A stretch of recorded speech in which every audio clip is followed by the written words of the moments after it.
Thank you very much. I'm asking Dr. Chang, Minister Robinson, and any other speaker who is outside to please make their way in, please.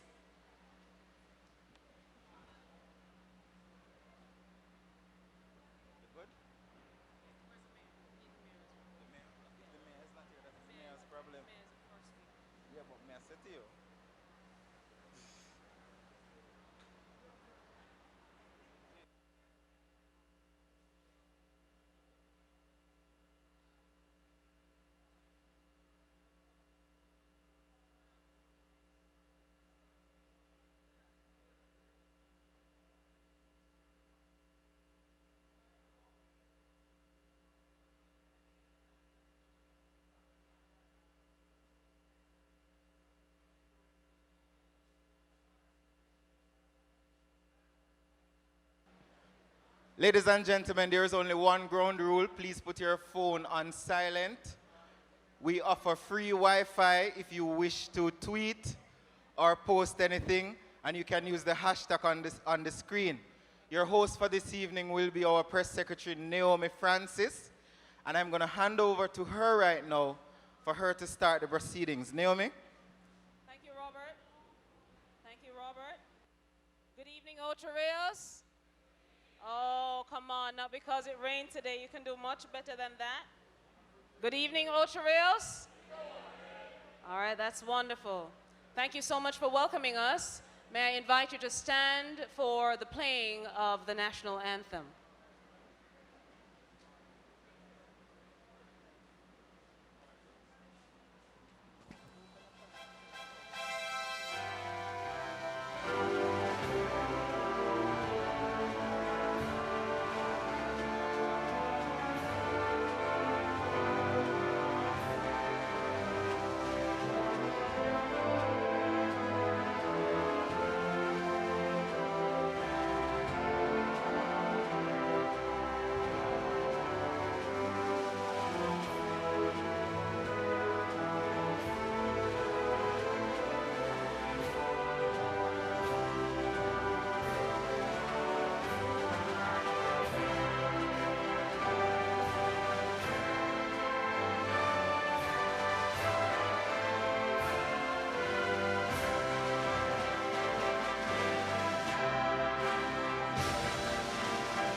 The entire national anthem. Please remain standing as we welcome the Very Reverend Pastor Richard Tucker for a word of prayer.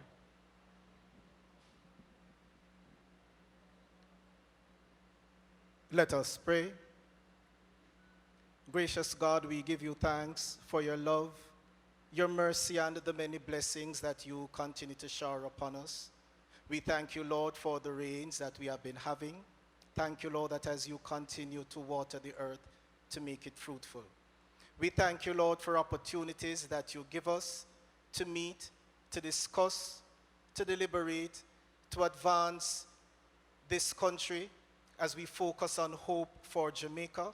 Lord, we thank you for those individuals who will be facilitating this discussion this evening. And we pray, Lord, that there will be open and honest dialogue as we seek to find solutions to the many challenges which we face. We pray, Lord, that you will continue to be with us, guide and protect us. We pray that our time here will be fruitful and beneficial. We thank you, Lord, for those who have traveled from far and have found it possible to be here. So, Lord, once again, we ask that you continue to be with us, guide, guard. Bless our country, Jamaica. These and other mercies we ask in the name of your Son, Jesus Christ, our Lord. Amen. Amen. You may be seated. Amen. You may be seated. Well, good evening once again, ladies and gentlemen. Welcome to the first in a series of town hall meetings being staged by the Ministry of Economic Growth and Job Creation. My name is Naomi Francis, and I'm the Press Secretary in the Office of the Prime Minister and your moderator for this evening's event.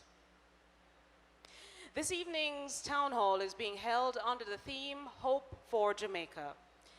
And tonight we'll hear from several government ministers and, of course, the mayor of the parish of St. Anne. We'll also like to welcome those in our listening and viewing audience. At this point, we are live on Love 101. We'll be delayed on nationwide radio. And we're all over social media. For the first time this evening, ladies and gentlemen, we are broadcasting live on OPM TV. Please give a round of applause for the government facilitators who ensured that OPM TV became a reality. And of course, if you want to tweet or speak live to your friends from this forum, we have open Wi-Fi. I believe it is Hope for Jamaica Town Hall that is open, and you can use the hashtag Hope for Jamaica when you are posting. This evening we also have several government technocrats in our midst to help along in terms of giving you information that you need. And so since the ministers are coming, the Prime Minister is not here as yet, let me welcome then the Minister without portfolio in the Ministry of Economic Growth and Job Creation, Dr. Horace Chang, who is greeting some of these senior government ministers, government officials. We have the Member of Parliament for your town, the Member of Parliament for Northeast St. Anne, Mrs. Shahini Robinson, who is here. We have the Minister of Information, Youth and Education. Turned it around, but it's really education, youth and information, doing a wonderful job, Senator the Honorable Royal Reid. And of course, later on, we'll be joined by the Honorable Audley Shaw, the Minister of Finance and Planning, as well as the Prime Minister himself, the Most Honorable Andrew Holness. So we will hear presentations from all those who will speak this evening, and I will introduce them one by one. They will make a presentation to you, and then later on, we want to hear from you. We want your questions, we want your opinions, but there are a few ground rules. So let's talk about the ground rules before we begin. The ground rule is that one, politeness does not kill. So while you have opinions and strong ideas, we ask that you keep it very professional and respectful. We also would like to, given the number of people that will be here tonight, ask you to keep your questions very concise. So don't stay too long at the mic, we ask kindly, because others will need a chance. We ask that you limit your question to 2 questions per person, all right? Just 2 questions per person. So there are a number of other people, and throughout the evening, certainly I will be introducing them, but there is a lady that we must introduce, and that is the permanent secretary who makes this all possible. She's the permanent secretary of not just one ministry, but 2, really. The Office of the Prime Minister, and she does well in terms of guiding everyone there, ministers, the Prime Minister, and all those who work there, along with the Ministry of Economic Growth and Job Creation. Mrs. Audrey Sewell is also here with us this evening, ladies and gentlemen. And so let me first then start with the man that really needs no introduction because he has the keys to the city, right? He's a counselor for the Ocho Rios division, but importantly, he's also your worship, the mayor, Michael Belnavis.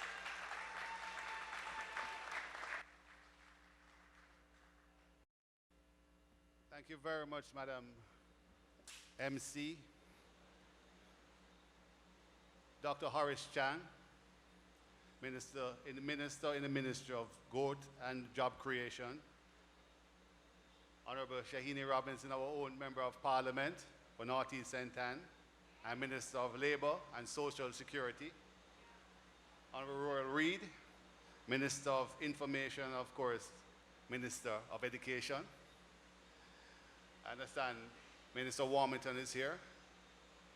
Of course, out of the Minister of State.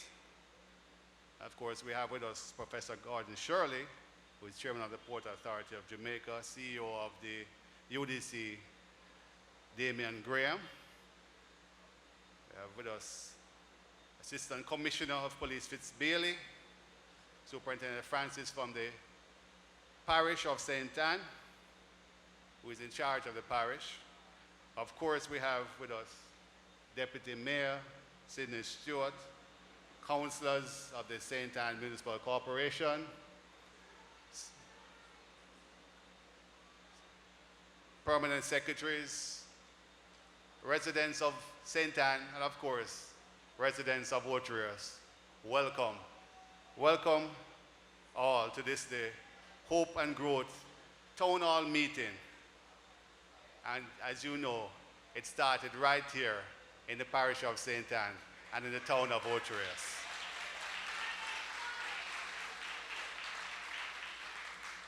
The theme of growth, hope, and prosperity is going to linger with us for quite some time. And we're going to make it a true legacy, and the fact that it was started right here. And for more reasons than one, a lot of things have started here. So we're keeping that legacy going.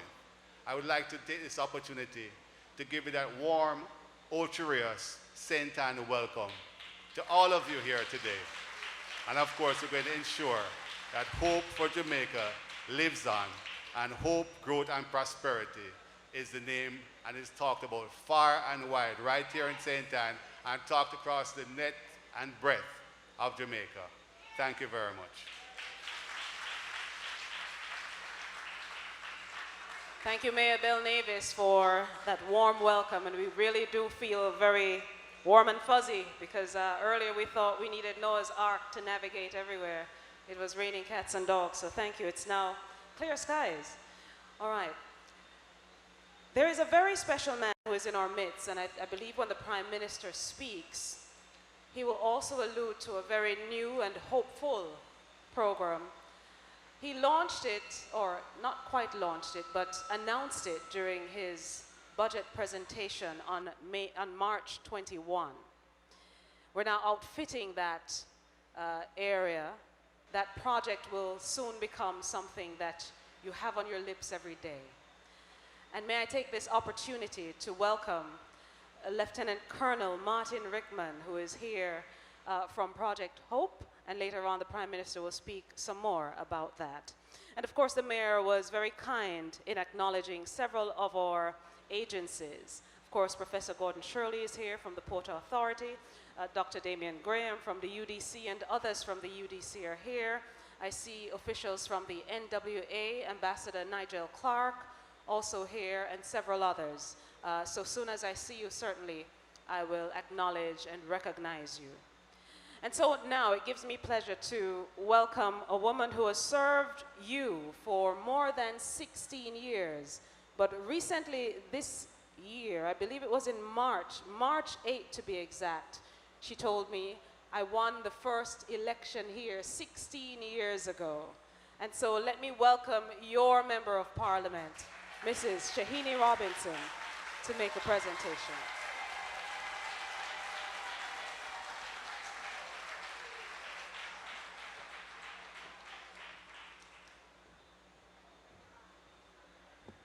Thank you so much for that welcome, Naomi. You've done most of my work by giving me that lovely introduction. Anyhow, it is good to be here in Ocho Rios with the people of St. Anne. I'm mindful to know that it's not just Ocho Rios people who are here. It is everyone from the parish of St. Anne, the Garden Parish. And I want to welcome Professor Gordon Shirley, Mr. Rickman, Martin Rickman. I'm giving you a civilian title now, Mr. Rickman. Dr. Damian Graham from the Urban Development Corporation. My colleagues, Dr. Horace Chang and Mr. Ruel Reed. Permanent Secretary Audrey Sewell, and everyone else from the ministries, departments, and agencies who are here this evening to help us with this program. We are here this evening to tell Jamaica and to tell St. Anne that there is hope. There is hope for this beloved country we call Jamaica. We are here as servants of the people, and we are here to hear what you have to say, what you would like to see done in your neck of the woods, in your own space. Because sometimes we as politicians, we might think that the best thing for an area is a basic school, but when we talk to the people, we realize that what they want is a clinic or they want a community center. So we are here to listen, because we can only have hope and prosperity if we have a strong partnership where we have all hands on deck and everybody saying the same thing, singing from the same hymn book. And that's why we are here this evening. The Most Honorable Prime Minister has seen fit to come to the towns, the villages, the communities, to hear from the people of Jamaica what they want to make a better Jamaica. I want to put something in perspective. This is not a political meeting. This is a meeting for all the people of St. Anne, for all the people of Jamaica.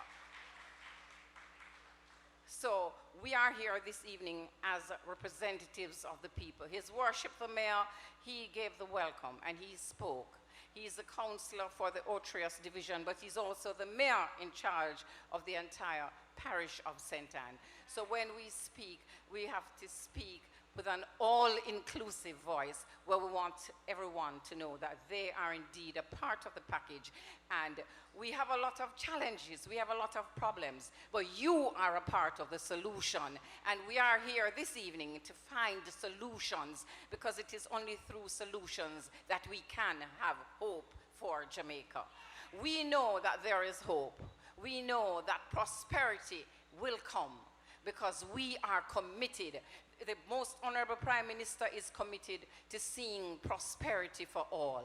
And we have said to you, join the prosperity train, come on board, let us work together to build a better Jamaica for all of us.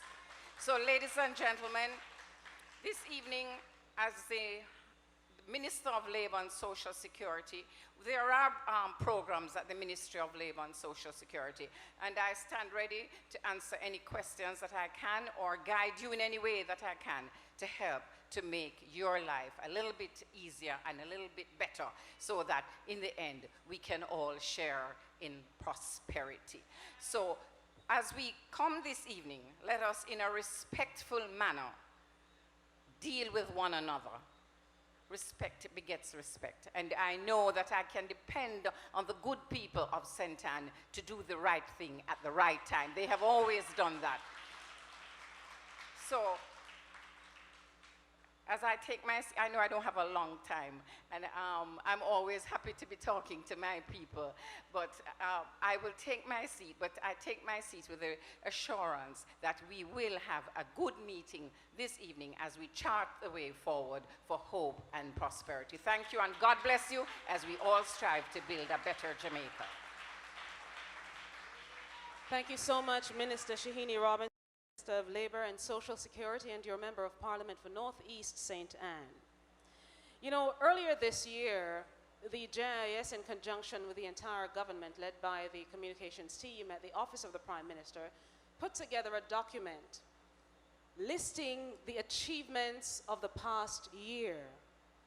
That document was published in both newspapers. It was a supplement the Gleaner in particular, it had, I believe, 47 pages of full achievements of the government. One of the achievements I know that the government is absolutely proud of, that they made a promise, that they kept the promise, was fulfilling the $1.5 million tax break plan.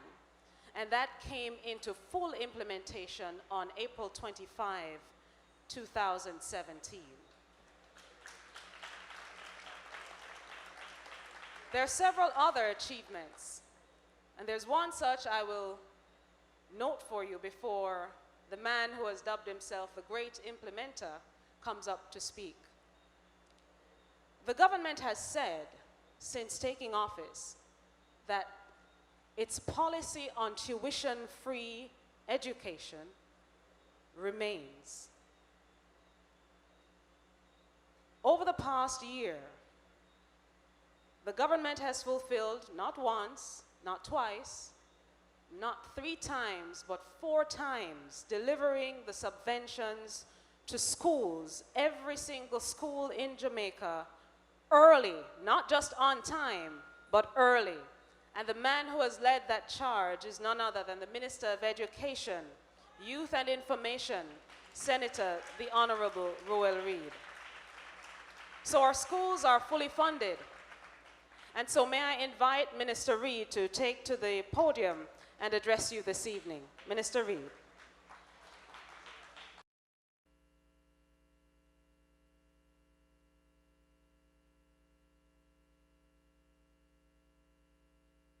My mic, okay, very well. Hearing my voice. Let me recognize my colleague ministers, Ministers Chang and Robinson, Mayor of the great Garden Parish, and I know you will say the best parish in Jamaica. Councillors, Permanent Secretary, officers of our ministries, departments, and agencies, other special invited guests, and of course, you wonderful citizens of Ocho Rios and St. Anne. Present, good evening. Well, I have a testimony this evening to share with you briefly because I proudly stand here as a part of a very hard-working cabinet led by our equally and even more hard-working, non-stoppable Prime Minister of Jamaica, the most honorable and Jamaican Holiness. I'm proud to be part of that cabinet. I see all of us as members of the cabinet working night and day for the people of Jamaica to provide a pathway to growth and prosperity. My leg, and I'm sure the Prime Minister having coined legs, which is learning, earning, giving, and saving, which is part of the HOPE agenda. My leg, and you know I'm very much involved in sports as I run my leg of the relay. My focus is on education. And education for training, empowerment, for prosperity, and importantly for crime reduction, crime-free society, and a peaceful Jamaica. Over the last year, we have tried to be very clear with Jamaica for the hope, for the opportunity, for the prosperity that we require for Jamaica. We see that every Jamaican needs to embrace education and training. Long gone are the days when the jobs that are emerging, you can simply out-school, you can simply not have a qualification and get those jobs. Minister Chang will tell you, Permanent Secretary will tell you, we have a lot of investment lined up for St. Anne, right across Jamaica. And my job, just like we're talking about BPO, which we talk about, I have a big job to get a lot of Jamaicans trained and ready because investments are out there. I had a meeting this morning with the CEO of Royal Caribbean. They're looking for cruise ship crews to be trained and to be part of their international operation. So I am in a hurry to make sure we get the education system right from early childhood. We have interest from prenatal, from you're thinking of having a child, to make sure you're healthy and you're producing healthy children. We're interested in the development of your children from 0 to 3 because, yes, in early childhood development, we're talking about genetics, yes, we're talking about experience and environment in developing the wholesome brain. But as we transition them in the early childhood stages, again, we want to make sure, as we have articulated, we have quality early childhood education institution. We are going to be working even to get the government more involved in that sector. We are not significant in that sector yet, although we provide support for many private institutions.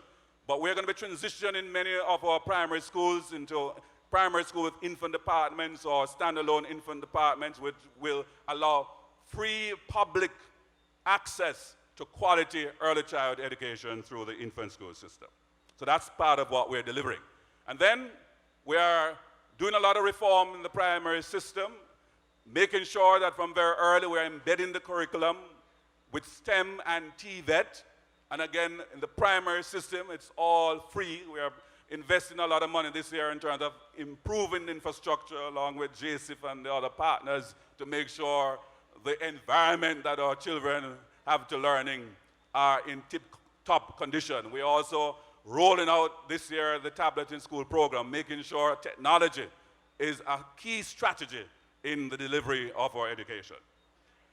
We already articulated at the secondary level, and hear me very clearly, that many years ago, very few of you in here got education beyond grade 9. And we are proud to tell you that since September 2016, not only are you able to transition to grade 11, but again, a legacy of our Prime Minister through the CAP program, every youth now can remain in our education system up to age 18 because we are the government of education. And by the way, as we have removed tuition from the regular high school system, there are no fees attached for the CAP program because we want to make sure by the time your children graduate from the high school, they have a skill that can transition them into the world of work or have the qualifications to move on to higher education. Even within that particular framework, there are other programs, the occupational degree and the other TVET qualification, many of them are also free of cost. Yes, we had a discussion recently about what we need to do for tertiary, and I'm sure PM will speak more to that. But our commitment to be inclusive and make sure that every Jamaican is poised and ready to take care of the great growth opportunities that lie ahead. Finally, you have also heard about the merger with HART, with JFLL, and NYS.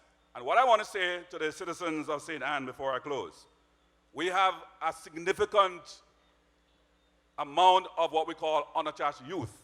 We have adults themselves who have not acquired literacy and certification. So this merger is an omnibus organization that is like salvation, free and available. In the new structure, no matter where you are, if you can't even read hope, there's hope for you. Because in this new structure, just where you are, wherever you are in your education, we are going to find a space for you. We're going to take you in through the program that was originally the Jamal program, and we're going to lift you up with education. We're going to transform you, and so you can embrace the hope and the prosperity. So, ladies and gentlemen, I'm proud, I'm very happy to be part of this great team. And just, you just look forward to working with this administration as we deliver hope and prosperity for the people of Jamaica. God bless you.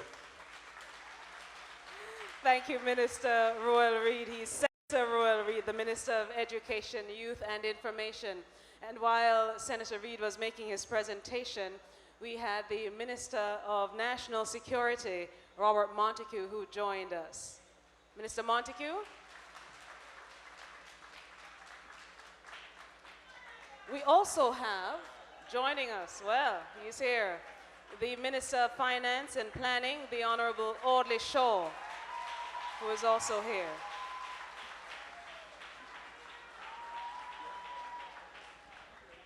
And also the Member of Parliament for Southwest St. Anne, Mr. Xavier Main, who is also here.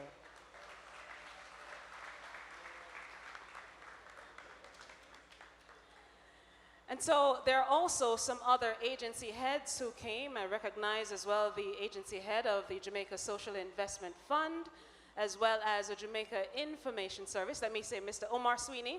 Hi, Omar, good evening. And I overlooked, very good woman, JIS CEO, Mrs. Donna Marie Rowe, who is also here in our midst. And I don't see the housing agency, right? The housing agency representatives are here. Thank you so much. And also the NWA, I see Mr. Shaw here as well. Thank you. All right. So, given the weight of things that are on his shoulder, how could we move further without asking the Minister of National Security, Mr. Robert Montague? Yes, his shoulders are heavy, but he's doing a fine job. The Minister of National Security has a five-pronged approach to dealing with the issue of security and safety in our country. And Minister Montague certainly will reiterate those points to us this evening. Before Minister Montague comes, Mr. Xavier Main, the Member of Parliament for Southwest St. Anne, was scheduled to speak. Mr. Main, would you be so kind as to take the stage? Following which Mr. Montague will speak. So Mr. Main, over to you. Thank you, Madam Chairman. Let me first greet all the ministers who I see here. I see the Minister of Finance, the Honorable Audley Shaw, Minister of Education, Senator the Honorable Royal Reid, our Minister of National Security, Honorable Robert Montague, Dr. Chang, who was Minister with our portfolio in the Ministry of Economic Growth and Job Creation, and the Minister with portfolio responsibility for labor and security, the Honorable Shaini Robinson, Mayor of St. Anne's Bay, Your Worship, Councillor Michael Bell Nevis, Councillors of the St. Anne Municipal Corporation, distinguished guests, members of the constituency of Southeast St. Anne, Northeast St. Anne, sorry. A pleasant good evening to you again. A very famous philosopher, I believe he's from Australia, Edward Council, gave us the maxim that hope is the beacon that points to prosperity. And this maxim is very relevant in the dispensation today, because under this administration, Jamaicans now believe that they have hope and they can be prosperous. And the situation is even more relevant in the way things are being administered within this country. In fact, for the first time in a very long while, we see the country is led in a manner whereby the social and economic services are co-joined. That is, with economic growth, the social well-being of the people are being catered for.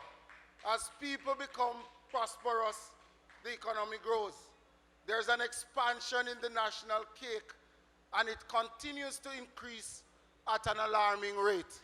There is transformation in our education sector, and as a result, people believe that they now have greater access to education.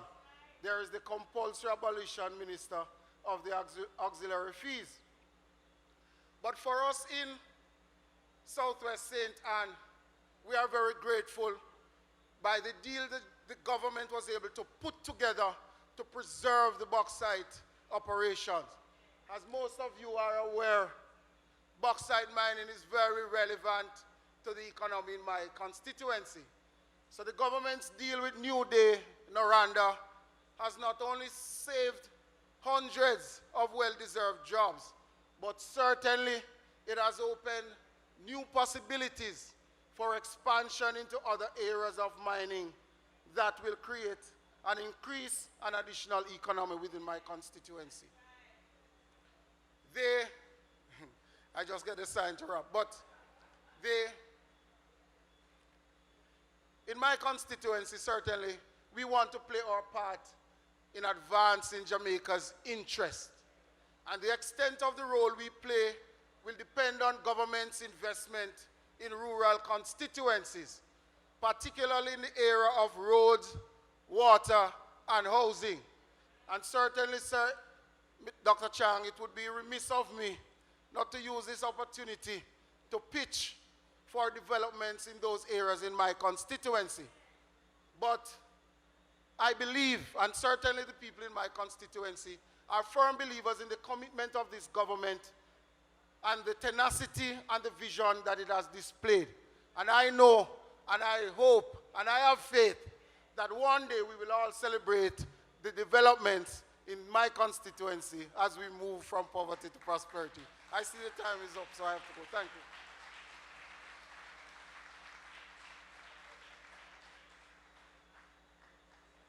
Thank you so much, Member of Parliament Xavier Main. And without further ado, he has a lot on his plate. But again, in his budget presentation, he spoke about the five-pronged approach to safety and security in Jamaica. There's a strategic outlook as we try to ensure that Jamaica returns to safety and security. And so may I welcome to the stage the Minister of National Security, Robert Montague. Thank you very much, Naomi. May I acknowledge His Worship the Mayor. Thank you for having us in your parish, sir. To my colleague ministers and Member of Parliament, to the councillors from the Municipal Corporation, Permanent Secretary, to the heads of the various agencies of government. Ladies and gentlemen, a very pleasant good afternoon. We are gathered here in Ocho Rios because a caring government believes that it is time that we come onto the street to update you, the citizens of Jamaica, who we serve. And the Honorable Prime Minister has started this series to update ordinary Jamaicans on the progress of your government. And one of the aspects of government that a lot of Jamaicans are concerned about is that of citizen safety and security. A number of persons do feel hopeless and helpless in the face of the criminals that are up and about night and day. Decent people have to be locking themselves home in their own home, like you are the prisoners in your home, because you have to lock yourself behind your grills. You have to put in alarm systems. You are frightened, and this government has decided that enough is enough. We believe that the decent people of Jamaica must be able to go about their business, to do what they have to do, and to live to the full fulfillment of God's wish and promise for you and your family as we move to make Jamaica a better place. In order for us to properly treat with the situation that we have today, we must understand and acknowledge that the crime situation we face today, these seeds were planted 15, 20 years ago. We must acknowledge and understand that we can't solve the problem overnight. There will be no quick fix. There is no magic wand, and there is no switch to turn crime off. The answer is united, focused, and dedicated effort. Good people must come together, and dirty criminal must leave the space. It's as plain as that. And therefore, the government has put together a 5-point pillar in order to treat with and to deal with the situation. We believe that the first pillar ought to be swift and sure justice processes, because people must feel comfortable in going to the justice system to get redress if there's disputes or conflicts. But there are too much backlogs in the cases, too much delays. The working conditions in the courthouses leave much to be desired. And I want to place on record my thanks and appreciation on your behalf to Minister Delroy, Chuck and his team for the many courthouses they are repairing, for the computerization within the justice system, for the employment of retired justices and court staff to speed up the system. So the swift and sure justice pillar is getting attention. We also believe in social intervention. The family unit as we know it is breaking down. The moral underpinnings that we know as a society is under threat. People no longer go to Sabbath school or to Sunday school to get that kind of moral underpinning. Many of our children are no longer brought up, they are dragged up. The social situation breeds a life of crime. You have people that do not have a name. You go into some communities, they refer to Pinky.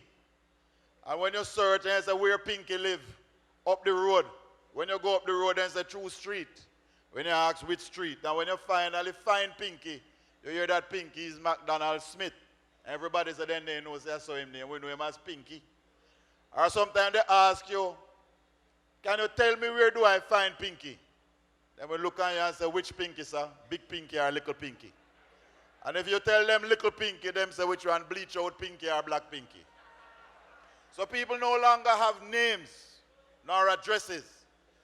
And our schools produce, Minister Reid, you know that our schools produce too much poor educational outcomes. We have people that don't have their father's name on their birth certificate. So that the social interventions and the social agencies, we have to step up to treat with that situation. The third pillar is what we call situational prevention, where it is said that many times it is your situation that drives you to a life of crime. And therefore, we are treating with and looking at how do we treat with the natural environment and the built environment. How do we treat with the infrastructure? Too many of us live in communities where the water main is broken, where the street lights are not working, where the garbage is not collected on a regular basis, where the police car can't come in the communities, where the ambulance can't come in the communities. These are issues that we must treat with our situation. The fourth pillar is what I call redemption and rehabilitation. When a person runs afoul of the law and is sentenced to spend time in our prisons, we ought not to have them in our prisons doing nothing. We ought not to have hearty, sensible people sitting down, playing domino, and doing nothing. And we believe we must rehabilitate a person. As a society, we owe ourselves and the person a second chance. And we must have the necessary programs to rehabilitate. And that is why, as a government, we have put back the hard labor into hard labor. We believe that the inmates in our prisons must learn to read and write. They are now currently providing by their own efforts 2 meals per week for themselves, giving the hard-working taxpayers of Jamaica a break. They sew their own uniforms, and we have invested heavily into introducing sports, more sports. We are now teaching them chess and boxing as a means of conflict resolution. And I want to use this medium to thank the various churches, NGOs, and individuals who on a daily and on a weekly basis go into the prisons and work with the prisoners to make them into better human beings. The fifth pillar is what we call effective policing. And I am of the view that effective policing must begin with human rights policing. We must respect the rights of our citizens. We must also utilize technology into policing. But equally, we cannot abandon the hard-nosed, old techniques of policing. And we believe if with this combination, we in Jamaica can begin to solve the crime problem. Crime is a multidimensional phenomenon, and we must fight it on many fronts. And this government is moving to do that. And that is why one of the major problems is mobility of the police force, and that is why we have moved to acquire some 200 pre-owned motor vehicles so that there will be no police station that can say to a citizen when you call, we don't have any vehicle to respond to your needs. And we know and we are aware that by providing vehicles for our police, it makes the police more effective, and therefore we begin to treat with crime, and some people don't like it, and that is why they are criticizing the policy of providing pre-owned motor vehicles for the police. We also are investing in repairing our police stations, and I am pleased, let me pause, Madam, to welcome the most honorable Prime Minister, Andrew Holness. Let me start that one here. Like how Martin Luther King would have started. My dream, my dream, my dream, my dream, my dream. Tell you my dream is to live my dream. Hear the most I in me sleep when me say my goal. All of my goal is to reach my goal. Live a happy life, put it on me headstone. Nobody no fi cry over me dead. Look at me now, when them treat me less than gold. Put me in a box like a rectangle. Look at me now, oh, look at me now. I me just tell you my life, where them used to go round me, go round. No one used to come round me. My life was so lonely. Look at me now. Welcome, Prime Minister. Although it's not my constituency, but I am next door. And I believe half of Chinese voters that are here live in St. Mary, but they vote in Northeast. This is St. Mary people. But ladies and gentlemen, in closing, to say to you, this government led by Andrew Holness is investing in our police. We have repaired 17 police stations in the last financial year. We have found $309 million that the retired police officers who could not get it for the last 5 years, we have paid that money.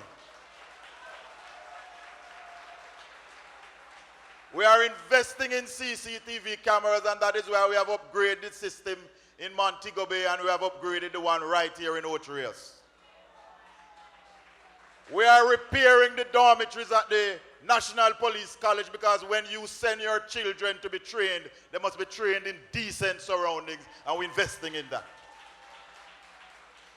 We have gone ahead and we have spent over $15 million to provide uniforms for our district constables who have worked hard on behalf of all of us in our communities. And this government, this administration, for the first time in history, has made it possible that DCs are now qualified for pension. So when DC work and retire, he can now get a pension. This government, this caring administration, has spent $22 million to buy raincoat for our police officers. This government has spent over $6 million to buy warm clothing for our police officers. So police officers, Kim, who are in Brownstown and in Alexandra and Wattown, that is, those places are cold by night. And we have provided warm clothing for them. We have bought raincoats for them. Before that, when rain fall, criminal glad because police couldn't come on the road. Not so anymore.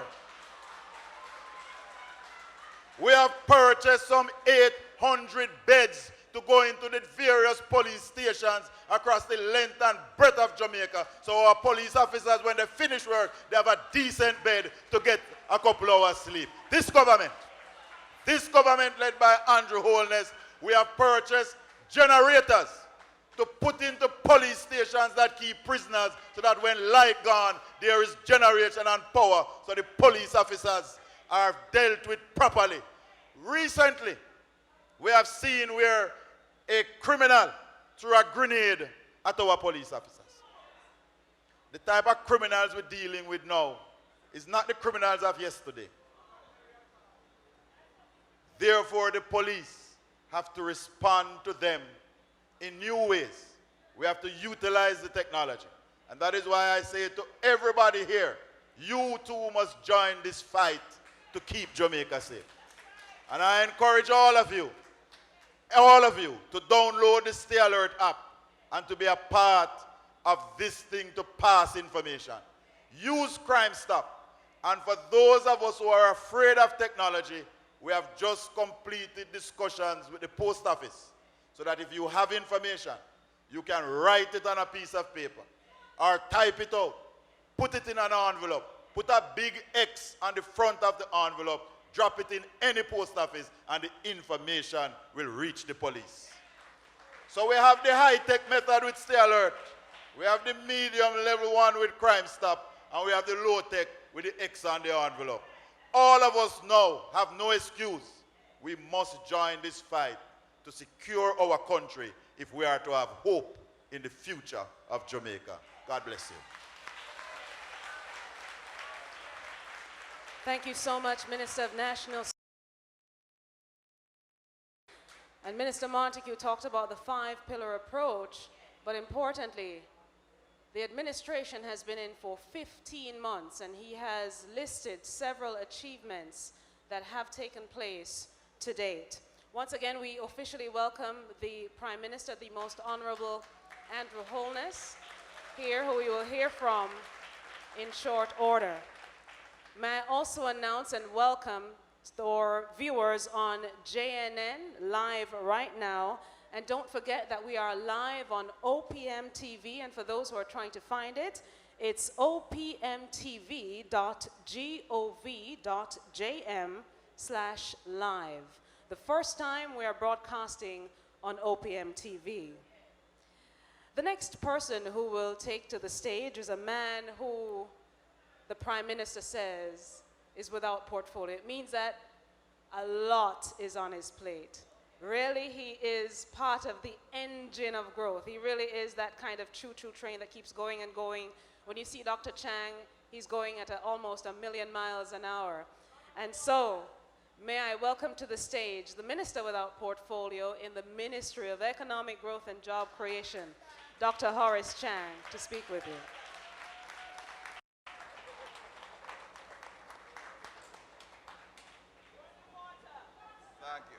Thank you, Madam Moderator, Honorable Andrew Holness, Prime Minister and Leader, colleague members of the Cabinet, Honorable Audley Shaw, our Minister of Finance from neighboring parish, and the man who carries the ball in that major portfolio, Minister Royal Reid, who spoke, and of course our Minister and Member of Parliament for this area, Honorable Shahina Robinson, MP Xavier Main, Minister Bobby Montague, my friend and colleague and chairman of the party who hails from next door, the many heads of agencies in the audience, and of course, our friends in Ocho Rios and St. Ann wider. Good evening. How you doing? You know, this meeting and this gathering is convened from the Office of the Prime Minister in order to stage a platform to engage the wider public in what is happening in government. You elect a government to do certain things, and of course you elect them with great hopes. But in doing that and executing a program, it takes some time and planning. And we have to keep the people informed and engaged on what is happening. We do things, yes, and it has an impact, and you're pleased, but we still believe it is important we keep our constituents, the wider Jamaican constituents, engaged in what we're doing and explaining what we're doing, because oftentimes different individuals go there with different agenda. I must also confess that, remember in my other cap area, I'm the General Secretary of the party. And if I make one or two political comments, I don't think my executive agents will be unduly worried, because, you know, I have to remind the audience, a couple of members of the executive once tried to separate their political hats and got in serious trouble. One Prime Minister said to them, go ask the party, and I don't sure they were forgiven for that. I think the other Prime Minister went and said, well, the party hired a lobbyist, and of course that was the beginning of the end of that process for that informed the country. So I begin by indicating I think this is the first of a series of events of this sort at which we'll be seeking to meet face to face with the people of Jamaica, explain what we're doing, allow them to question us directly, ministers, Prime Minister and his ministers. But I recall very vividly that what could have been termed the changing fortunes of the Labour Party started here some about 15 years ago. And I had the privilege of spending some good many weeks in St. Anne's. I see a few of the ladies there when I came here to a by-election. But then Ms. Shaheen Robinson, not particularly well known, but the little dynamo from St. Anne. So I think it's symbolic. We begin this process in St. Anne because this is where a lot has begun, and we can, in fact, again, initiate the process of engaging and explaining and meeting the Jamaican citizenry in what the Jamaica Labour Party is doing as a government. Because while we have inherited a government which still continues to maintain a level of fiscal discipline, this government is working in restoring hope to the people of Jamaica and working to provide the build an economy that will generate real prosperity for its people throughout Jamaica. St. Anne's is particularly one. I may make a comment. Our Minister of Finance here, but he has announced some major policies, and I like to defend them in even one sentence. He has made major shift in the tax policy, which is designed to restore some level of employment to the working people of Jamaica. Many criticisms come, but the fact is that indirect taxation is a relief to the working man who you could capture early. And I have to commend Mr. Shaw and support his effort, because last week I walked into an office, just last week, Wednesday, took my wife to a particular her annual medical. And the receptionist said to me, Dr. Chang, thank Minister Shaw, I just get the second half. I got the PAs today, and I get the second half of the 1.5 April. But on a broader note, my responsibility is to briefly explain some areas of the ministerial work we're doing. I think if we start with Ocho Rios in particular, we're in Ocho Rios. Ocho Rios is one of our primary tourism destinations. And this government is engaged in a program that's already committed near $3 billion Jamaican dollars to upgrading the waterfront in Ocho Rios through the Port Authority of Jamaica. Work that was discussed for many years but never executed. This government and the Jamaica Labour Party executing the programs to ensure that Ocho Rios remains one of the primary destinations, not only because it is well located, but it has all the features of a good quality destination to accommodate for its people and to accommodate the many visitors who will come here. There's much more work to be done by the UDC as well. And I noticed the executive officer has just gone to speak with the Prime Minister.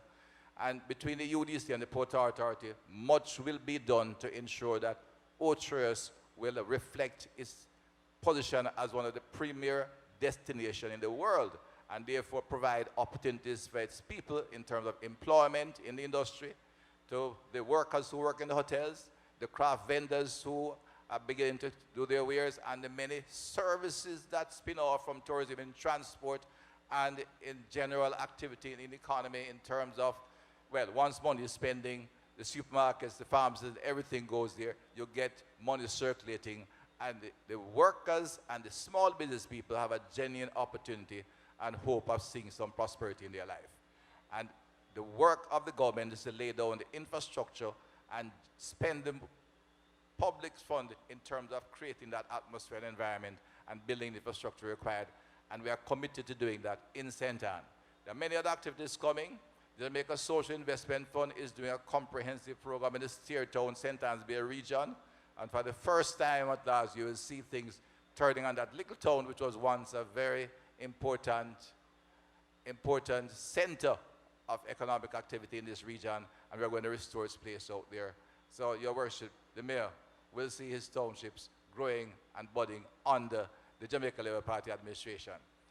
Throughout the country, we have a number of other things that speak to that. Housing is a critical area, and you'd have seen over the last 8 weeks, our Prime Minister has been breaking ground at about, I think, 10 housing estates to begin. And he has another maybe 19 or 20 to go to. Almost every Friday, you see a Prime Minister with a shovel, because he's a builder, he's a developer. And I remind you, they attacked him at some point for building his own house. Well, he's telling you he wants to build a house for every Jamaican, and he encouraged every Jamaican to build a house, build a big one, build a good one. And we're going to build houses that you can afford. You understand that the recent package in St. James at Friendship, we're selling a one-bedroom unit for $4.5 million. And with the new interest rate at the housing trust that the Prime Minister announced and initiated at 0% for the worker at the low level of the socioeconomic scale, you're talking about $10,000 a month. Many hotel workers and many workers in clerical workers in supermarkets, in small business, can't afford that kind of salary because you're talking just $10,000 a month. If you have the two members of the family, the wife and husband, working at minimum wage, you can still afford that house. And we know Jamaicans, once you get the roof over your head, it's your palace, and together you'll build it into the house of your dreams. But you have the opportunity. The hope to own your own home today is a real one in the Jamaican Labour Party government, because it's a commitment to ensure that the Housing Trust will build houses for Jamaicans. We recognize in our campaign that some 60% of contributors were not getting any benefit from Housing Trust. And those were the people at the lower income level. So it was the middle income was deriving that, and in a sense, the Housing Trust was being used to benefit only those of us who could already afford a home, literally. We are committed to ensure that, in an expression used by a former member of the People's National, well, still member of the People's National Party back in the 90s, the policy of the government then was such that he witnessed the greatest transfer of wealth from the poor to the rich. And that is how the policy of the trust was moving in that direction, because only those who could afford it could in fact obtain homes. We are changing that. We have a big housing grant of $1.5 million, as announced by the Prime Minister. We are looking at homes for the disabled, and we are building homes that even the minimum wage holder can afford, and anyone who is working can afford. And we're going to bring some of those houses to St. Anne very soon. The mandate this Prime Minister has given me is find the land, and I'll ensure the Housing Trust to build it, because he's responsible for that. And when this Prime Minister speaks to an issue, he remembers it. He makes a note of it in his computer, and he reminds us as ministers we have to go out and get it done. He has us on order. In the case of water, we know it's a challenge in St. Anne. But again, it takes a little while to build, design, build, and execute. But we are in the process of looking at an extensive system on the North Coast that will bring relief to the entire rural community and the townships on the North Coast, and where our people live, and those in areas of Brownstone and Claremont as well. Our commitment is to go out there, find the funding, and do it. We have already started the planning, and you expect to see execution very soon in the term of office. But a big project takes a little time, because the government that we inherited left no plans in place. When we left there, they picked up on things and continued them. We had nothing to continue. We have to start designing, planning, and executing. So we will get it done. We are committed to doing it, and we are prepared to answer your questions this evening. But I said, let me end on a note. We are beginning in Northeast St. Anne.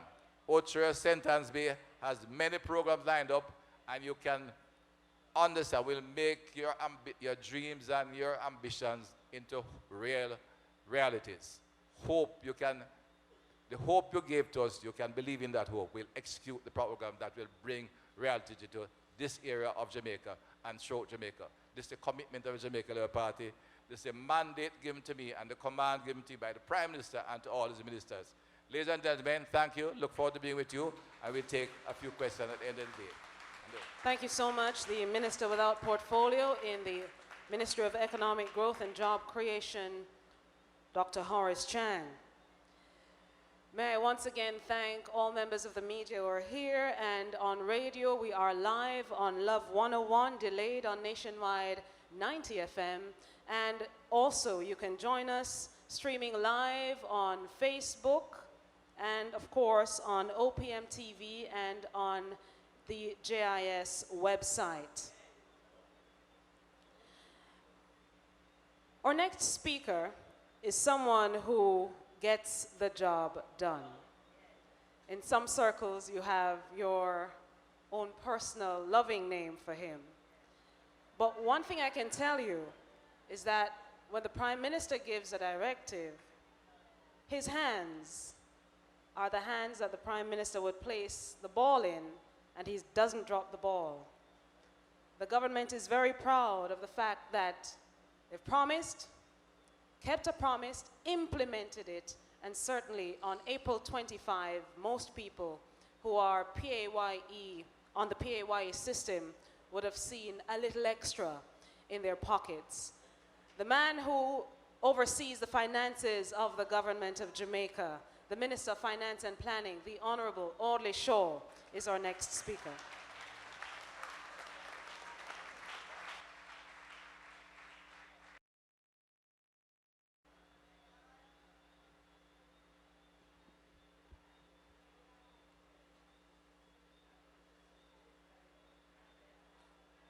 Most Honorable Prime Minister,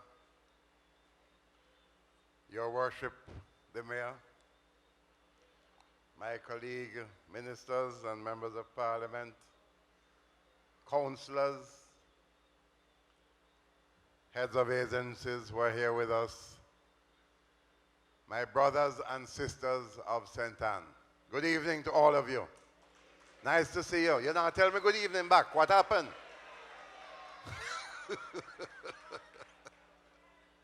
Nice to see you, and I'm so happy that you are able to brave the weather and come out with us. But you know, every time I see rain, I love rain. I love rain. Showers. Showers of blessings. Every time you see the rain fall, don't quarrel. Look up to the skies and give God thanks for the rain. Every time you see rain, you say, you know something, I'm going to plant another tree. Because if I plant another tree, it will help to keep the rain falling. So this evening, our Prime Minister is here as our guest speaker. And the PM is looking nervously at my script and wondering whether I have a 1-hour script here. But he doesn't have to worry. He knows I'm a disciplined person. But it's good to be here, and the past year and 2 months, a lot of people think we've been here in power for longer than that. But it's 1 year and 2 months that we have been at the wheels of government. We have already seen in that period an improvement in the business climate of the country. We have seen growth in the economy. And we have seen where business and consumer confidence is virtually at an all-time high. In other words, business people are in the mood to invest. Consumers are in the mood to consume. And the government of Jamaica has done a little bit to assist with that. You see, now known as the famous 1.5. What did we do with 1.5? The government, led by our courageous young Prime Minister, made a courageous decision that we announced prior to the election that our hard-working workers who are captive on the PAYE system need to get a break.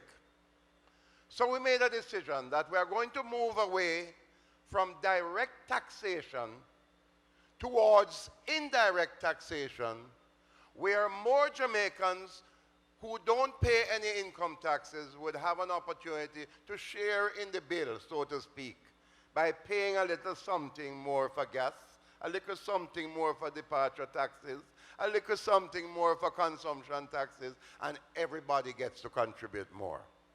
And in the process of 469,000 persons that are on the income tax payroll, do you know what has happened as of this past month, April 25?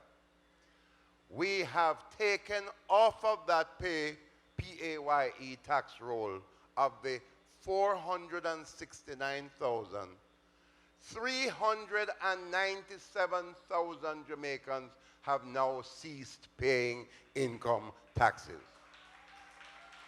And in doing that, we have plowed back into the economy on an annual basis $28 billion that goes back into the pockets of Jamaicans so they can go to the supermarket, they can go to the bookstore and buy some more books for the children, they can take better care of their families, and with that money being spent in the economy, guess what? It helps to stimulate the economy and more people get jobs. And that is what is happening right now. The unemployment rate has fallen, not dramatically, but almost 30,000 new jobs, net new jobs, have come into the economy in the past year. We have seen where more farmers are able to produce more because there are more tourists that are visiting Jamaica. Our hotels require more food. 8,900 additional workers were employed in the agricultural sector. In tourism, almost 6,000 additional workers were employed. And last year, we built 3,000 new hotel rooms. And over the next 4 years, we are going to build another 12,000 new hotel rooms, which will add over 30% to the room capacity in Jamaica.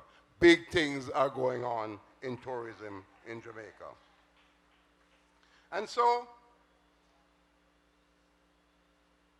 we intend to continue with the program of aggressive promotion of investment in the economy. Major investments, as you know, are taking place in this parish and in the southern parishes of Manchester and St. Elizabeth, right on the border. We were able to rescue Noranda bauxite, keep it open, continuing to create jobs in the parish of St. Ann. And Noranda's presence in the parish of St. Ann is not just the direct jobs that have been created and we've kept going, but importantly, it is the indirect employment to thousands of additional people in the parish. People are able to continue to take good care of their children. The company continues to have a tremendous welfare program of assistance. And we are proud that we have been able to negotiate the reopening of Alpart bauxite on the southern side of Jamaica. And believe me when I tell you, it's a major project that is now about to officially open in June. Next month, Alpart will officially start producing alumina again in Jamaica. The company has an ambitious plan for Jamaica. They initially will start producing 1.6 million metric tons, which is the existing capacity of the existing plant. Within a short time thereafter, they are going to build a new plant to add another 2,000 metric tons per year, for a total of 3,600 metric tons of alumina. But it doesn't end there. They are then going to bring in intermediate aluminum products, raw materials, and create a separate factory for the production of aluminum foil for export into the Western Hemisphere in Central and South America. Those combined incremental additions by GISCO of China, that Mike Henry and I went and visited them a few weeks ago, will add thousands of additional jobs. Already about 700 Jamaicans are working at Alpart already. But thousands of jobs will be created. And then they have a plan to work with the farmers. Because in China, the company coexists between aluminum and agriculture. And they want to transfer technology to our farmers to show them better ways of producing vegetable and a wide range of things that our tourists, of course, and Jamaicans can eat and can be exported into the export markets. So, ladies and gentlemen, we are very, very pleased and proud to see the response of Jamaicans to the unconventional approach that the Prime Minister and his government is taking, because we realize that we cannot continue business as usual. And so I want to say, in closing, the Prime Minister has a program called HOPE. He will remind you of what the acronym means. But you see, Prime Minister, I give God thanks that my mother taught me to read the Bible and to love to read the Bible. Because you see, this thing we call prosperity, it's not something that begins automatically in the pocket. Royal Reid himself, a former principal of Jamaica College, will tell you that prosperity doesn't begin here. Prosperity begins in our minds. Prosperity begins in the way we comport ourselves, in the way we talk to one another, in the way we bring up our children and teach them right from wrong, and teach them to appreciate high standards of conduct and proper ways for them. Even in school, they must know. I have a 7-year-old, I can talk about it. I can talk about it. Our children are not too young to be properly trained from the very beginning. And I am teaching my daughter already to read the same passage, the word hope, Prime Minister, in it. In the book of Job, it says, "For there is hope of a tree. If it be cut down, it will sprout again. And from the tender branch thereof, it shall not cease." The tree of Jamaica has been challenged. Jamaicans have been tossed and turned by all kinds of ill winds and low standards of output and personal conduct and performance and lack of respect for human life and everything else. But there is hope. God bless you. Thank you very much.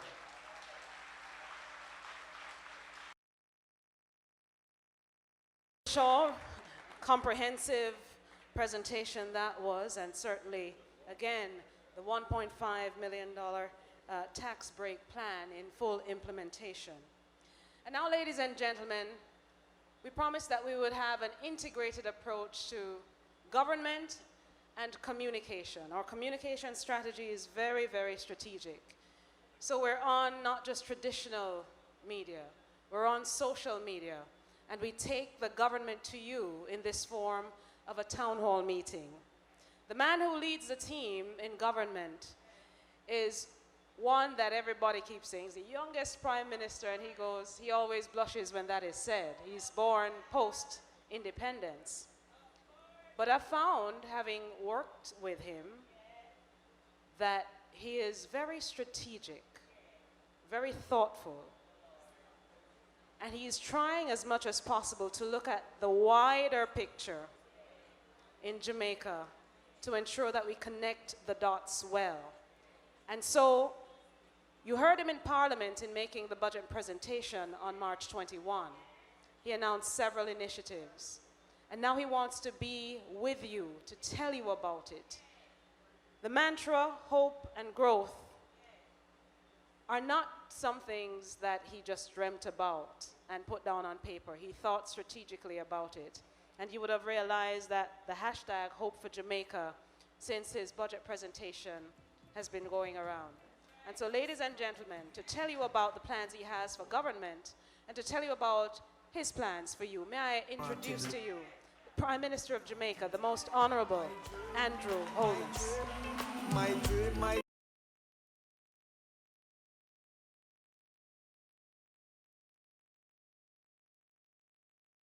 My goal, all of my goal is to reach my goal. Live a happy life, put it on me headstone. Nobody no fi cry over me dead. Look at me now, when them treat me less than gold. Put me in a box like a rectangle. Oh oh, look at me now. Oh, look at me now. Oh, look at me now. I mean, I tell you my life where them used to go round me, go round. No one used to come round me. My life was so lonely. Look at me now. Look at me now.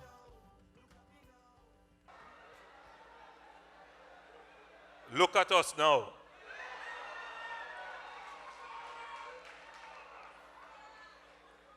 Thank you very much, Madam Moderator. Let me acknowledge my colleagues in the Cabinet,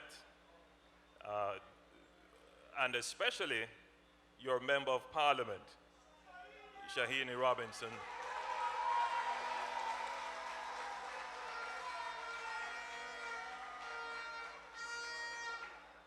And the new kid on the block, I can't really call him a kid, but the new big man on the block, Mr. Xavier Main.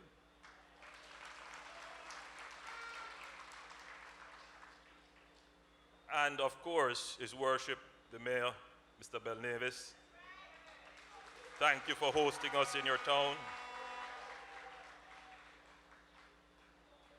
You know, I have a very good team working with. Very committed, very dedicated. And I know that they work hard and they keep very long hours. I look at Minister Shaw, and whatever hour of the night I call or I send an email, he responds.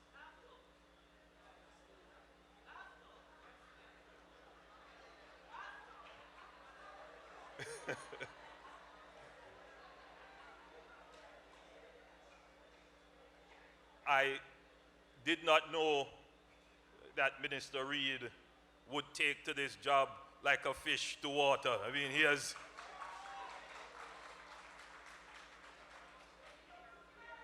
Well, granted, he had the experience for the portfolio, but he has certainly demonstrated the acumen for being a minister and for articulating positions and doing so very well. Of course, you know, Minister Montague is not consulting with his favorite granduncle that much these days.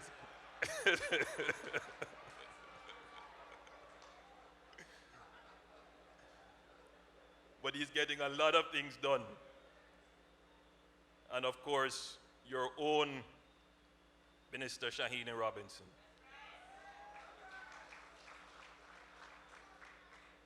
And then, of course, there is the hard-working Horace Chang.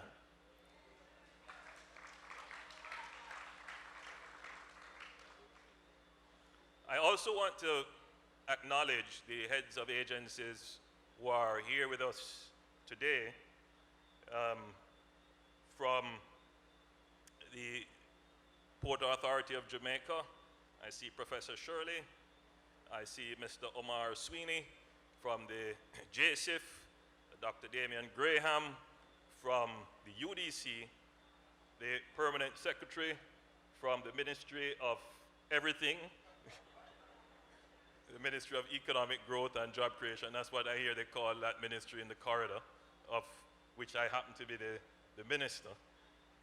And there's one other person here which I will make acknowledgement of at a later date. Important for us to meet together in this way, for us to exchange thoughts, and for us to say what we are doing, for you to say what you would like us to do, for us to together think about new things to do. So these meetings are very important for the informationalization of the society, to give the country knowledge and information about what we are doing to make your lives better. It is an important part of the democracy. This is not about politics now. This is about information. And you know what they say about information? Information is power. So these town hall meetings are about empowering the people of Jamaica. And I have supreme faith and confidence in the people of Jamaica that if I tell them what I am doing, they will support it, they will guide, advise, and if they don't like it, they will say, I don't like it, and then I change and come again. And in that way, we build a strong relationship. So as the leader of the government, my job is to keep my eyes on you. And I want you to keep your eyes on me. I don't want you to look left. I don't want you to look right. I don't want you to look anywhere else. Just look right here, so. So when we each seeing each other, then we develop that strong bond and understanding. So I want to start in your town.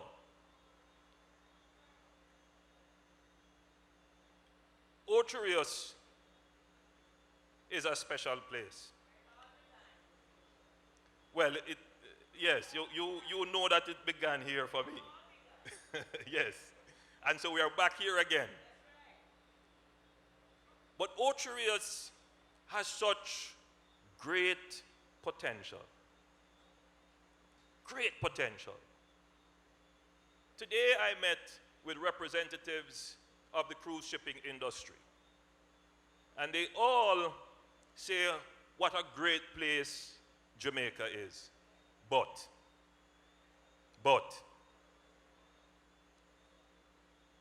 the town needs a little cleanup. But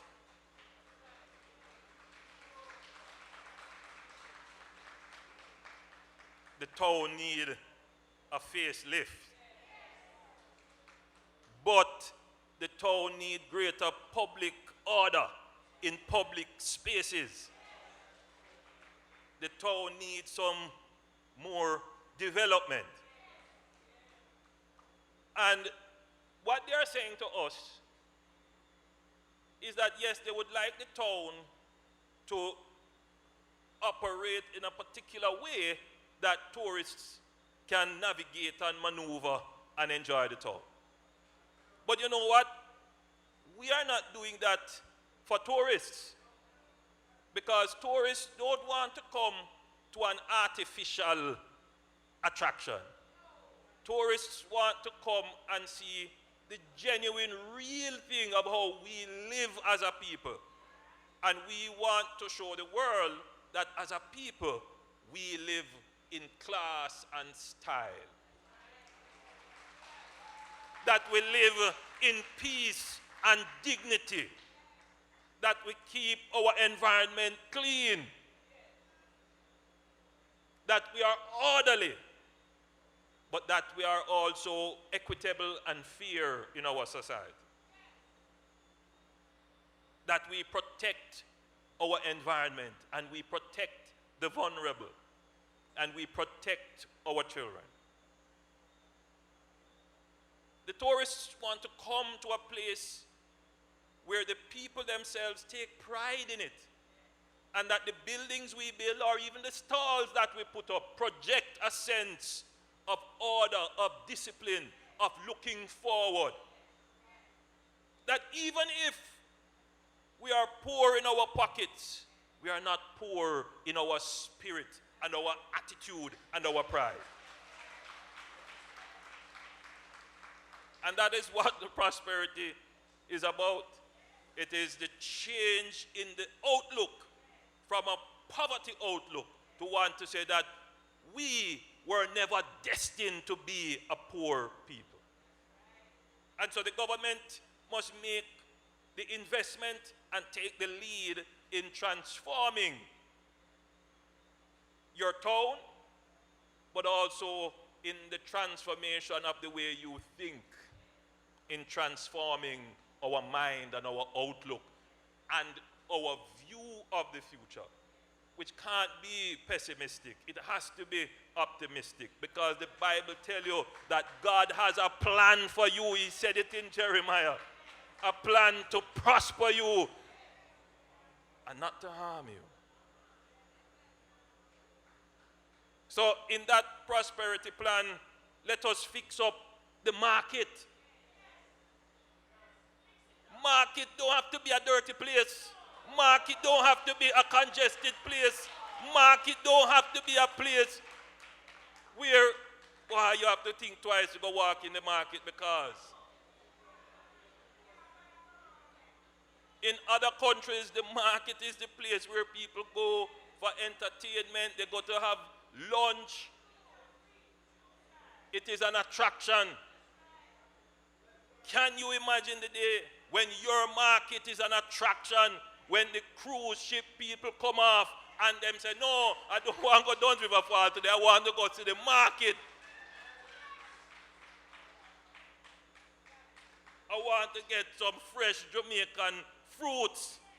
I hear about soursop and how to eat the apple. I want to get some in the market. Right now, you can't carry no tourists to the market, really.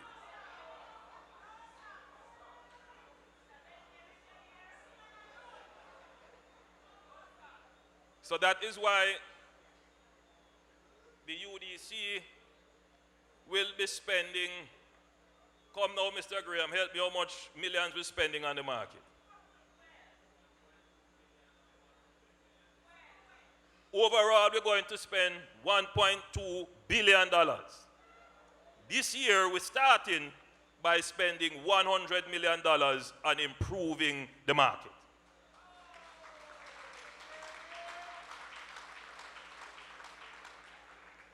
Then now, the one pier that you presently have that is suitable for the docking of cruise ships and the promenade around that, we are going to be spending several $1 million on that too. Help me out again, Mr. Graham.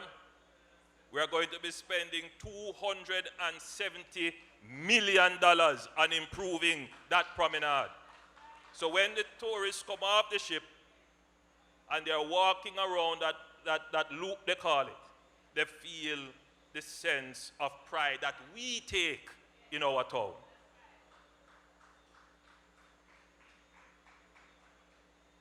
Recently, I had the opportunity to go to Cuba. And don't make no mistake about it, Cuba is a beautiful place. I happened to walk along their famous Malecon and ended up in their craft market. And believe me, they have a lovely cathedral there as well.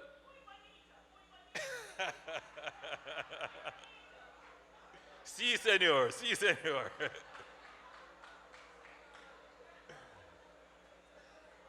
Senorita. Yes, so their craft market has some really high quality craft items. And we too have our high quality craft items. But sometimes the little chuck-up conditions under which we attempt to sell them is not attractive and endearing to the tourists. It is time that we take a different view of craft and treat it as an important pillar of the tourist experience.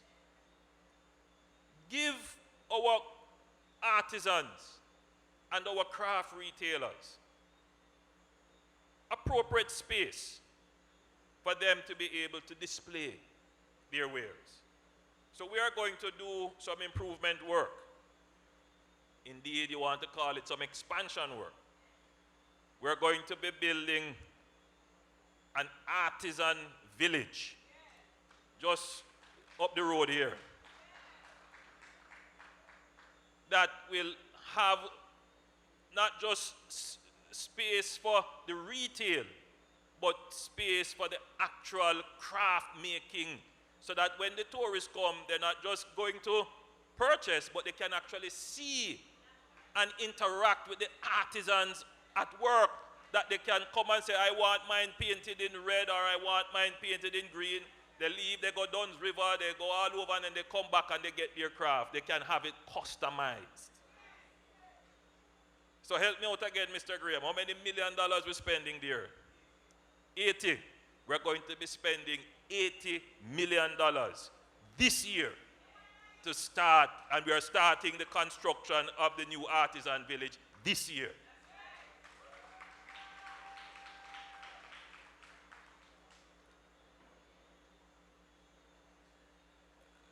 So the cruise ship people obviously said they want more attractions. They want to see the town organized in such a way that tourists and locals can integrate and move around, but they want better facilities for docking. And so we have undertaken a major project with the Reynolds Pier. And the head of the PAJ is here, the chairman, Dr. Clark, is here as well. So just remind me, Professor Shirley, how much we're spending now? Is it millions or billions? 2.5 billion. Let me get that right. We are going to be spending $2.5 billion, Jamaican dollars, right, to improve the Reynolds Pier so that it can now comfortably take cruise ships. So now you will have 2 berths at which you can receive cruise ships, which means you can take on 2 cruise ships at a time now. So this government is not just talking, we are doing. And all of what I've said to you are things that will start this year and not even going to go on to what we have planned for next year. Because some other things that we have planned include developing Pineapple Place. We are going to write the book. And there's a lot of things I have to say, but as Prime Minister, I just can't say it. But, you know, many years after you write the book, and then people begin to understand why you did what you did. Because when this country faced the fiscal crisis, if we were an irresponsible opposition, then the consensus that emerged about our fiscal management would not have emerged. And all the IMF tests that you hear the previous government brag about, they wouldn't pass it.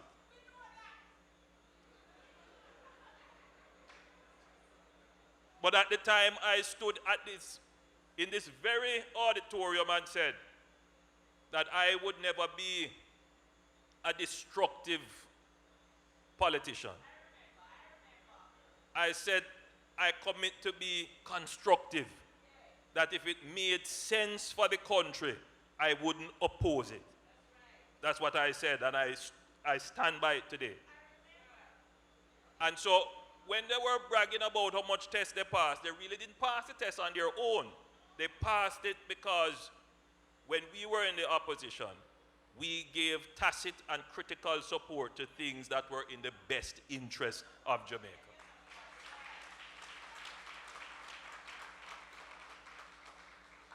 Now, the NHD is set up to provide housing solutions, whether it is the actual house, the community in which the house is located,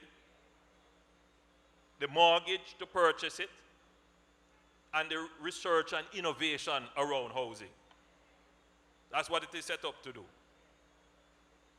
And so, because there is this humming all about the place about NHD money used to pay down the national debt, I have always maintained that if the NHD was building housing, there would be no money there for anybody to take to salivate over. So what am I going to do now that I am at the wicket? I am going to build house for the people of Jamaica. It don't make sense that you have money pile up and people crying out for house. Use the money, convert it into housing. That means now you have more mortgages coming in that you can, if you want at some point, start to pile it up again. But use the money that you have to build housing solutions to match the effective demand in the society for housing. So I have been going to every single groundbreaking. And I make it a point of duty, the NHD people will tell you, that I collect every shovel and every hat because I put them on my desk in my office to show how many I've gone. I've gone about 9. Dr. Clark, you're there, about 9 groundbreaking. We plan to do about 8,000 housing solutions this year. And we probably will do more. We have a housing solution scheme here planned for St. Anne. Minister, is it Minard? That's the name of it? Windsor and, yes man, we have one there. Minard, right, 600 units. 600 units. You in that one? Make sure you contribute and you apply. All right. And more to come. And more to come. So I want you to see that your government is working on doing the things that are going to transform. Transform. No.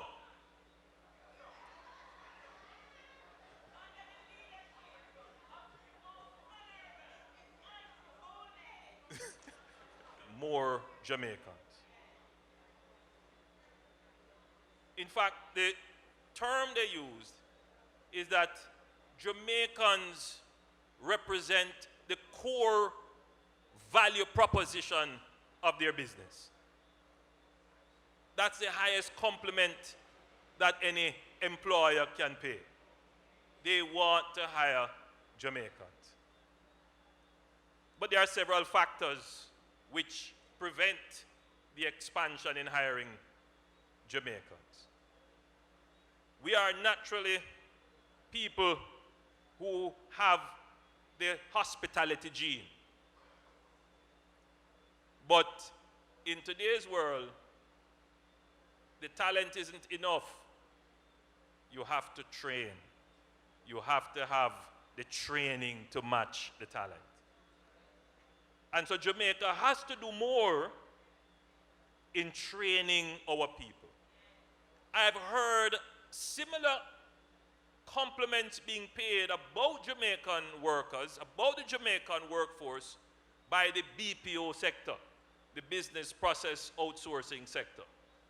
For those, some of you call it the call center, but it's not just call center anymore. But the same problem. We need people who are trained. So the last letter in the HOPE acronym is employment. But to get to employment, you have to have some level of education. I would like to put it, you have to have the basic education. Reading, writing, reasoning, and arithmetic. That makes you trainable. In other words, that gives you the ability to acquire the basic skills to be functional in a particular field of endeavor. And then, when you are trained, then you are employable. So the whole program is designed to ensure that the labor force has the basic level of education, that they get training in functional areas, and then we try and place them in the employment setting.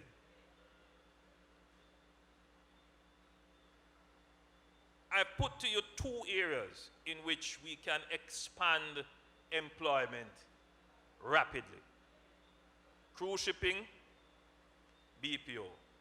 And I'm not talking nationally now, I'm speaking locally for your parish and your town.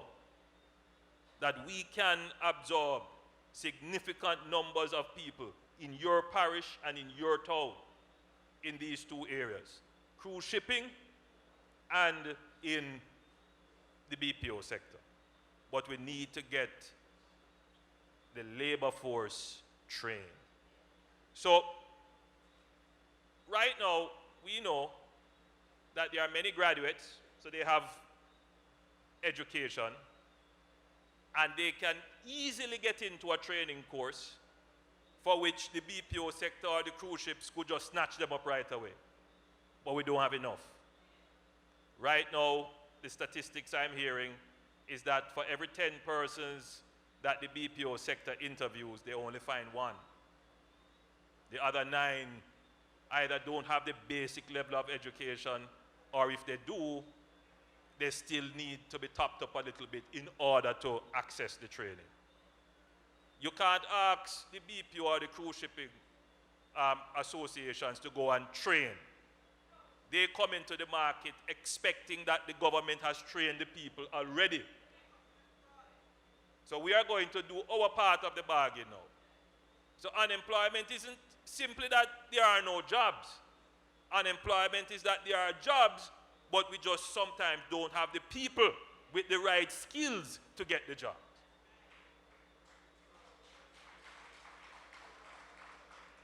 So, under the HOPE program, we are going to be establishing the hospitality corps.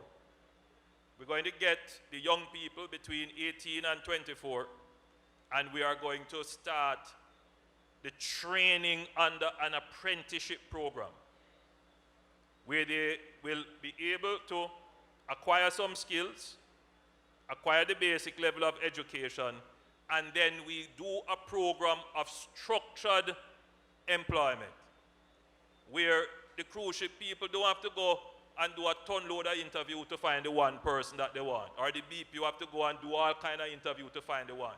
We will train them, we will bring them up to the right standards, we will certify them, and they will come to us and we place. So that way there is structured employment in the labor market. And that is what HOPE will do.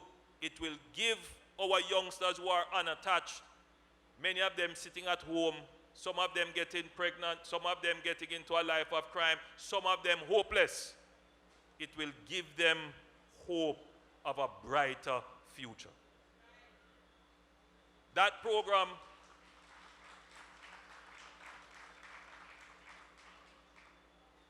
requires detailed coordination, and we have now taken on someone to take on the coordinator's role.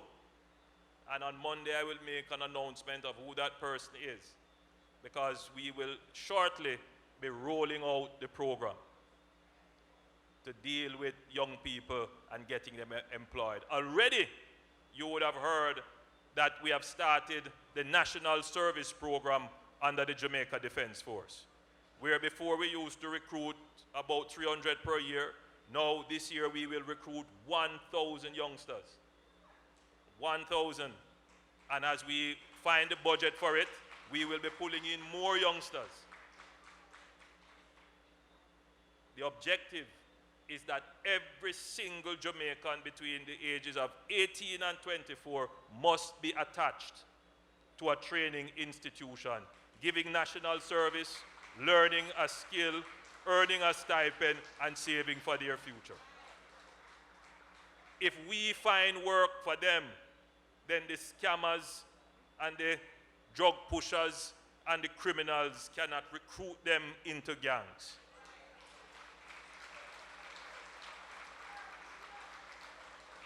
And I am a hard worker, you know. I believe in work.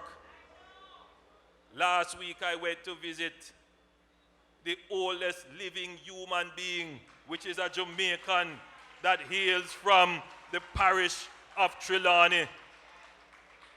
And when she hold my hand, I said, "Is so she strong?" I said, "May some of your blessing rub off on me." She said, "This is her purpose in life. God have a purpose for everybody." And in one of her other interviews, she said, "Hard work, hard work, work. Everybody must work." We want every Jamaican to be engaged in something meaningful.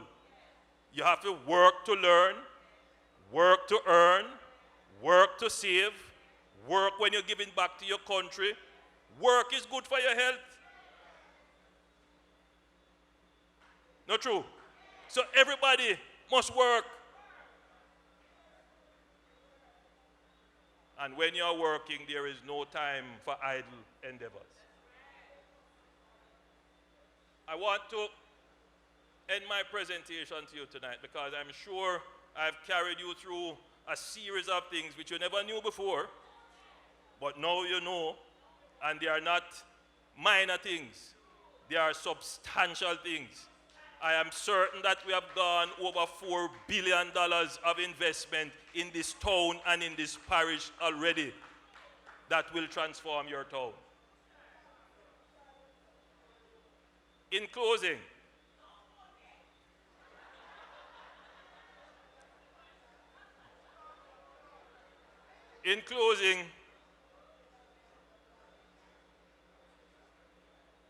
we have taken on the ambitious task of saying we will grow the economy.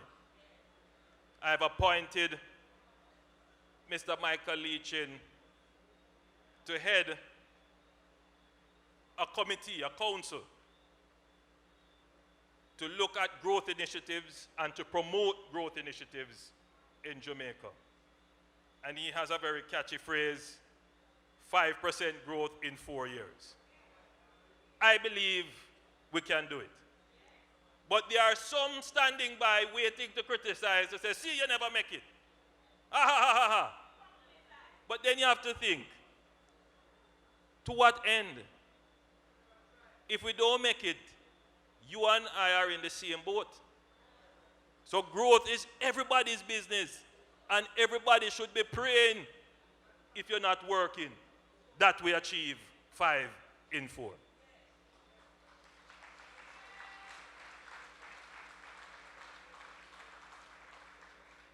70% of the people alive today in Jamaica never experienced a time when our country grew by more than 5%.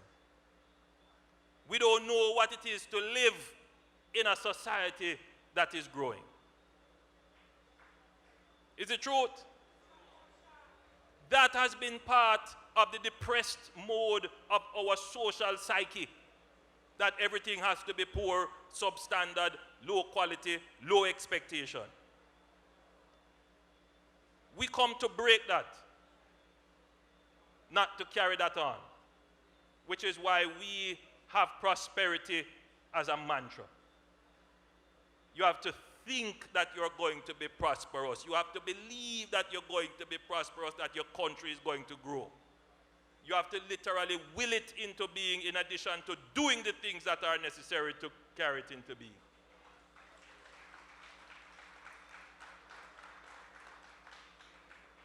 So,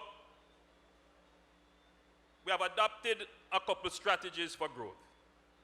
The first strategy is that the government must do some capital spending to grow the economy. But we can't spend to grow. We don't have that resource right now to do a whole lot of spending. because 7% of what we produce as a country each year is gone to pay back debt that we had borrowed decades before.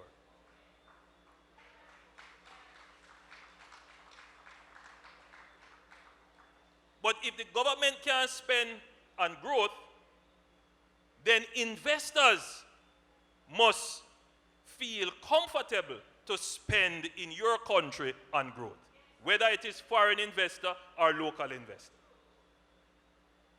And in most countries, you know, it's not the government that spend on growth. It is the private sector that spend on growth. And why they spend on growth?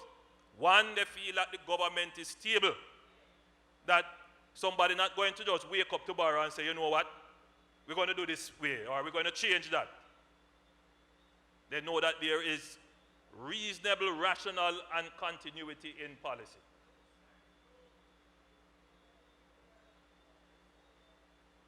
Investors feel comfortable to invest where they know that if they put up their factory, some little bad mind criminal not going to come tear it down tomorrow. That their workers coming in not going to be robbed and raped and harassed. Investors invest when they know that if they apply for a permit and you tell them it takes 5 days, they don't have to wait 1 month to get it. So the government is focused on a strategy on making the business environment in Jamaica favorable for investment.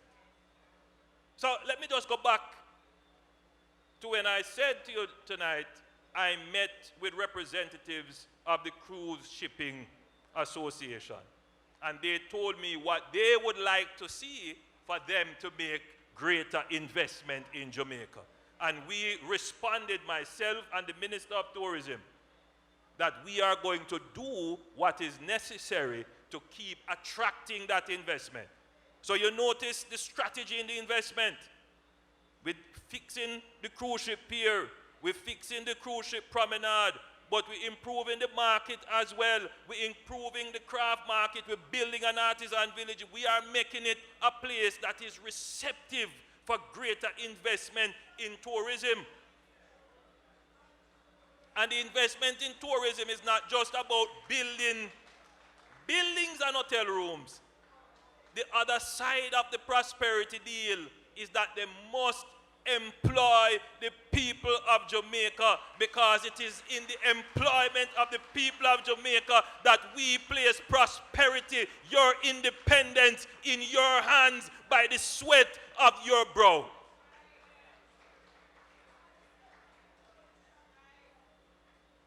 And we are doing that. But there is another strategy that we are employing to ensure that we get the growth. It is called linkages. A growing economy, you know, the economy will grow. We invest $10 billion this year. We build factory, we build this. Yeah, it will grow.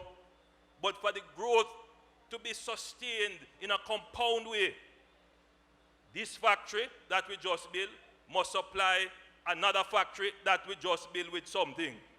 And that factory in turn supply another factory. And somebody buy and somebody sell, and people just buy and sell, buy and sell.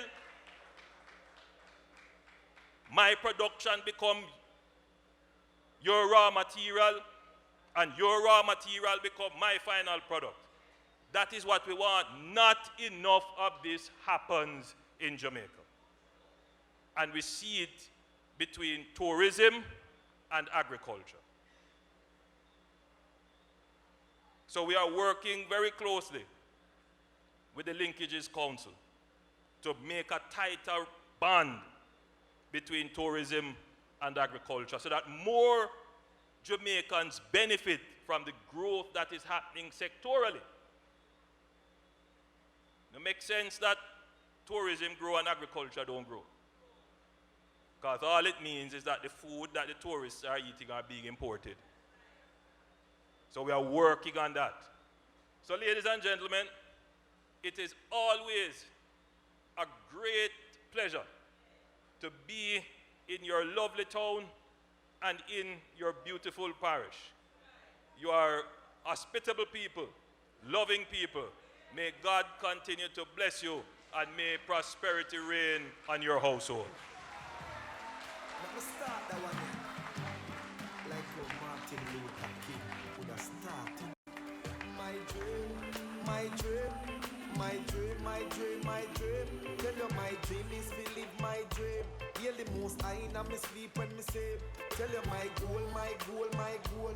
All of my goal is to reach my goal. Live a happy life, put it on me headstone. Nobody know fi cry. Thank you so much, Mr. Prime Minister. A comprehensive presentation telling of the government's achievements and in particular our plans. Again, the Prime Minister said it time and time again, firmly fixed on economic growth and job creation.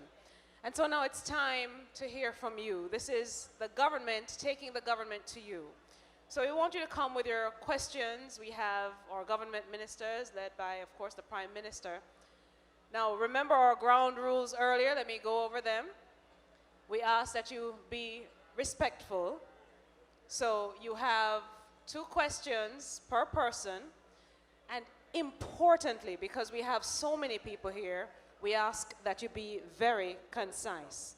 May we invite Minister Horace Chang to the stage, please, who will be part of our resource panel, who will answer questions, along, of course, with the Prime Minister. Mr. Prime Minister, would you be on stage? Yes. Minister Audley Shaw.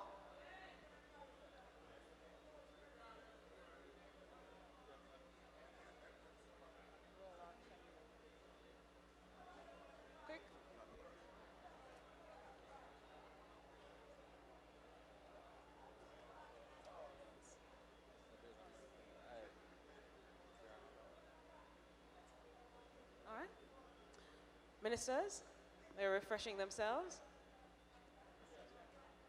Okay, the Prime Minister. All right, so ladies and gentlemen, the floor is open to you. Come with the questions. The Prime Minister spoke extensively. So again, we want you to identify yourself. If you could please say your name, what community you're from. That would be very good. Ministers, are you fine with the stools? Very good. All right. And we want a wide cross-section of people. So we want to, because of broadcast purposes, give you as much time as possible. We have, in the first instance, about half an hour to take your questions. We may extend it, but again, 1 question, maybe a follow-up question, so that we'll limit it to 2. Keep it very concise and, of course, polite. Thank you so much, ladies and gentlemen. Our first question this evening, identify yourself and your community, sir. Most Honorable Prime Minister and ministers, welcome to Ocho Rios and St. Anne. I am Philip Henry, medical doctor at St. Anne's Bay Hospital. Yes. Want to commend you, sir, on all these wonderful plans, and we look forward to them. I've started to see the work going on near to the pier. And what create layers and layers and layers. There are several community-based organizations which can take on the oversight role. One comes to mind readily, the Chamber of Commerce. That could be one. You have certainly the Ministers Fraternal. That could be one. And there are various associations that could genuinely form themselves into an oversight committee and come to the government and say, we want to know, and the government would be obliged, indeed very welcoming in saying, yes, please partner in the oversight of the execution of the project. So good question. Government has no objections. We would like to see civil society in action and take the initiative and do it. All right, our next question. Again, ladies and gentlemen, if you could, when the questions are being asked, listen, and certainly for the responses as well, very, very critical. All right, this is information that empowers you. Sir. Hello. Yes, I'm Wayne Jobson from Miami Bay in St. Anne's Bay. I want to congratulate the Prime Minister and all the ministers. You're all doing a great job. What I wanted to talk about was the training in hotels, of hotel staff, because in a lot of the hotels, especially the Spanish hotels, the majority of the management are Spanish. And my friend even was delivering some produce to Rio Negril the other day, and he said even the clerk who was checking in the produce was Spanish. Well, certainly that's something that a Jamaican could do. So I was wondering where we couldn't set up, like to have understudies of, people learning from the management, the Spanish management and all that, so that Jamaicans could eventually take over the managerial jobs. And what happens that in Cayman, to get a work permit in Cayman, it's like $14,000 a year.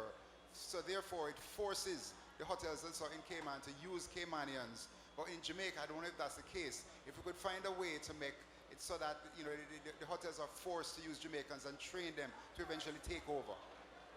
Now you make a valid point. Minister Robinson, you want to?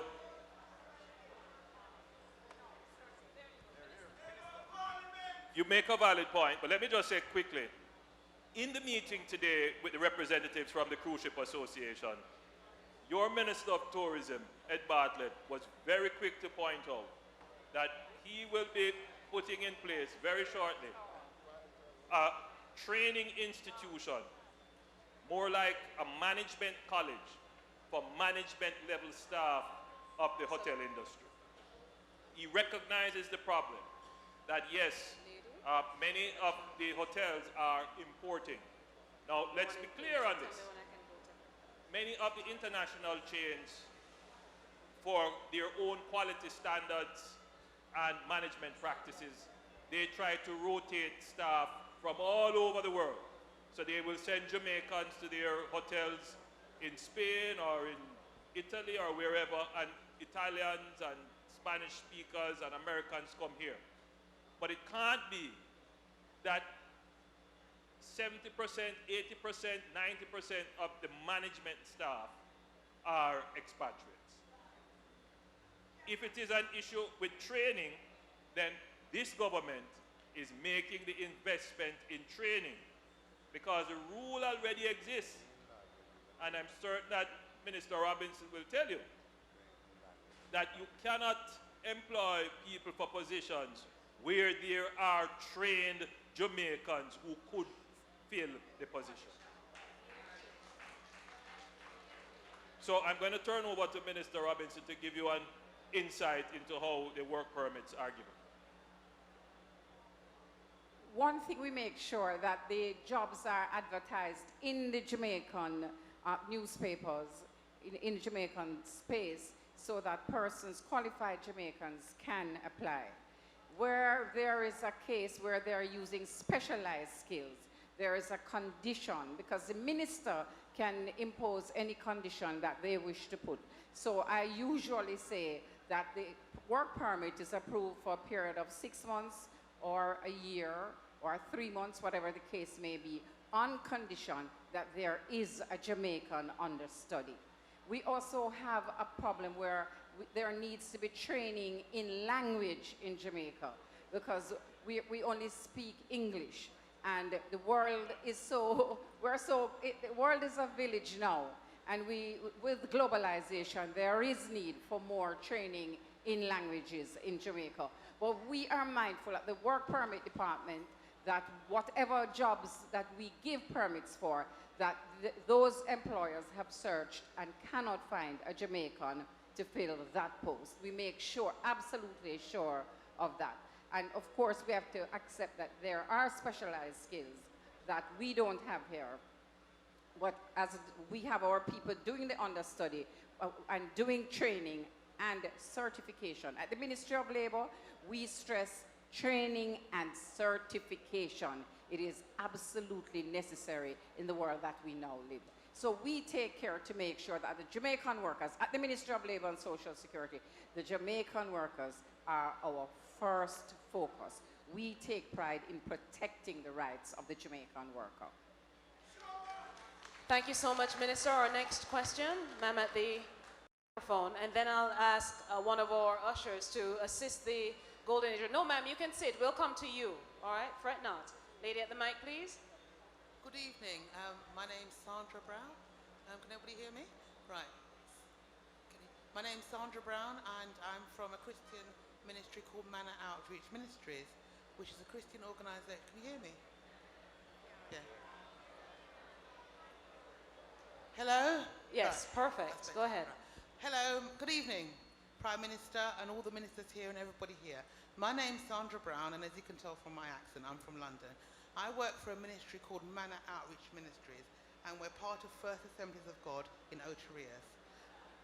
We're part of the First Assemblies of God in Ocho Rios, and what we've been doing for the last 2 years is feeding the street people, and we feed 40 to 60 people every single week without fail from September 2015. Now, what we need is basically some help, really. We have funds to provide showers and washing machines and so on, and computers, but we need a centre, we need land, and we need a centre to be able to house all these things for the street people of St Anne's, Ocho Rios. The plan is, through the church, to have 14 centres throughout Jamaica, but we need land and the building to be able to help facilitate that. How do we go about doing that? I can report to this meeting that land has been identified, and the Ministry of Local Government, in conjunction with the St. Anne municipality, will be building a drop-in centre in the Ocho Rios area very shortly. The mayor could tell you when they will begin, but I do know that the land has been identified. The Minister of Local Government is aware, and plans are being taken to construct a drop-in centre in Ocho Rios. All right, thank you so much, Minister. But before you go, yes. before you go, I'm going to ask the Member of Parliament and the Mayor, firstly, because whenever I hear people doing, I don't want to say charity work, because it's not charity, it's caring for the most vulnerable, the dispossessed in the society, that you should be thanked. And I want to thank you publicly, you and your organization, for the work that you've been doing.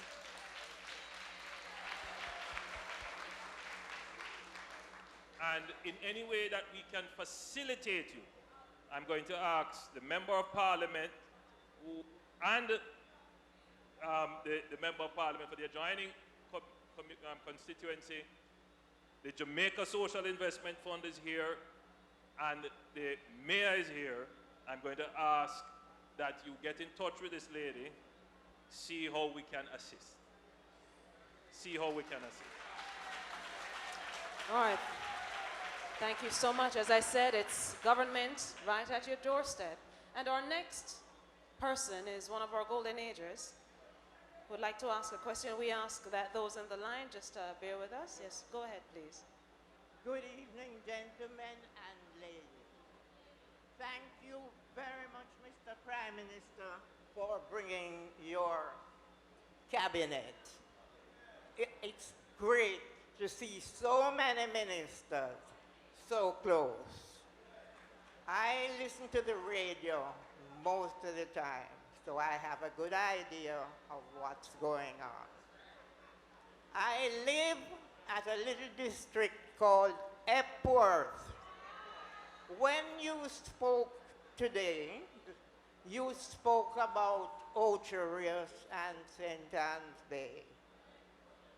They are nothing compared to Epworth. Take it from me.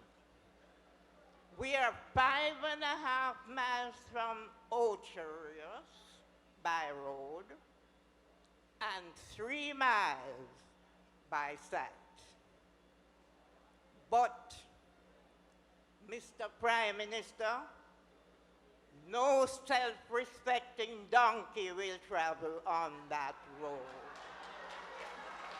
Every time Mr.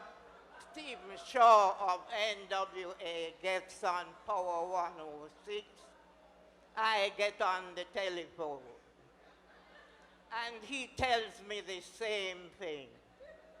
It's not an NWA road, it's the parish council. So I'm so glad to see the mayor. It is the number 13 parochial road. It is an absolute disgrace. You can have all the studies and what have you for people. Our people in Epworth will be late for everything because we have no transportation as a result of this very, very, very bad road. And yet, it is supposed to be a part of St. Anne. Thank you.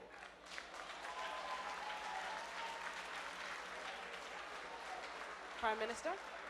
Well, I should really pass the mic to the mayor. Yes, sir. But you have made a very good case for your road. And I'm certain that there are hundreds of roads right across Jamaica in conditions equal to or probably worse than yours. At the NWA, and by the way, Mr. Stephen Shaw is right next to you.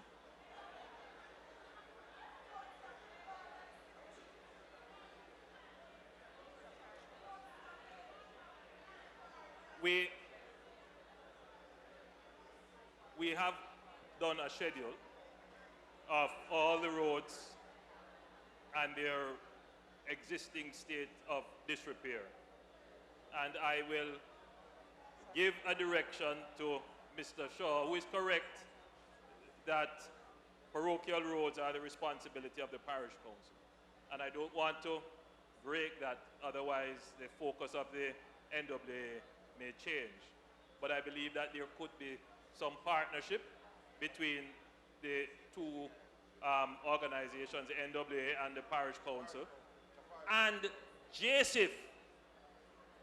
So I am giving another instruction right in front of you that the three agencies must collaborate and come up with a solution for your road. All right? And I know you know how to reach me. So if nothing happens, let me know. Thank you so much. All right, again, we return to the line. And again, may I ask that you keep it concise? There are so many people in the line. Blessed evening, everyone.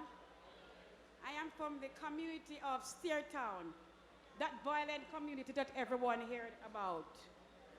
Now, I'm asking, why when some of the students from my area, Steertown, get into problem at school, the principal always have to tell them they can't stay back into the community and they're supposed to remove themselves from the community, away from parents. Sometimes it's a single parent or something like that. But they ask the parents to get an aunt or to get a cousin where such student can go and stay. But I'm asking that question.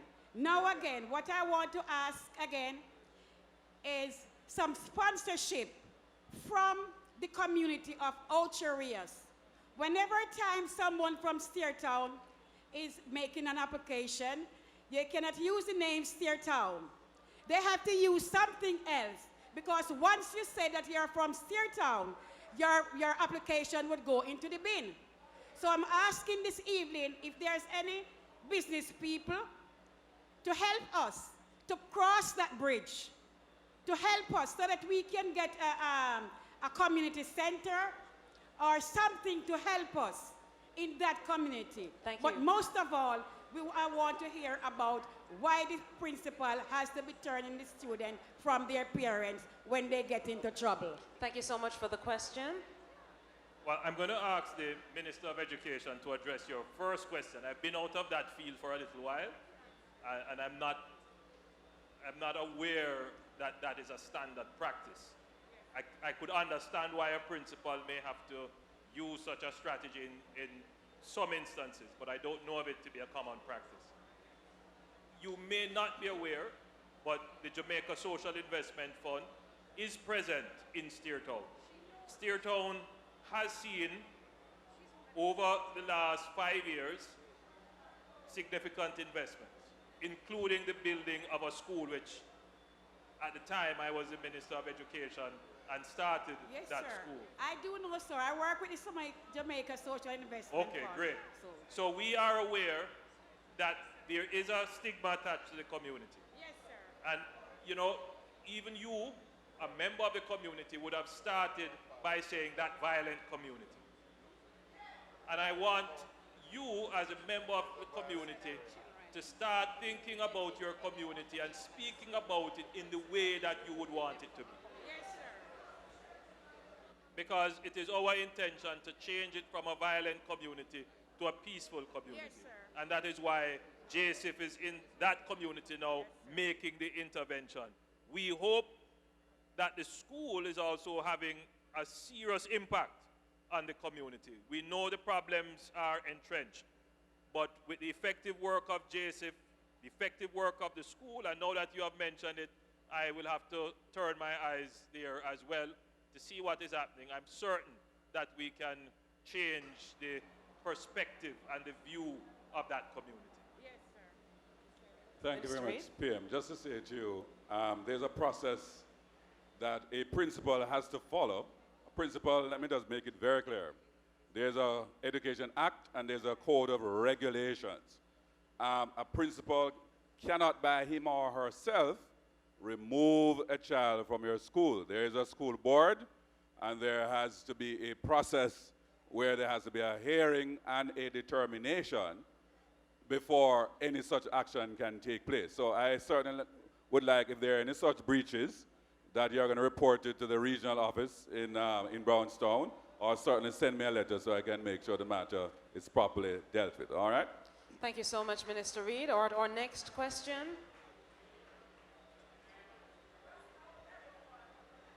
Good evening, everyone. Good evening, especially to the dignitaries.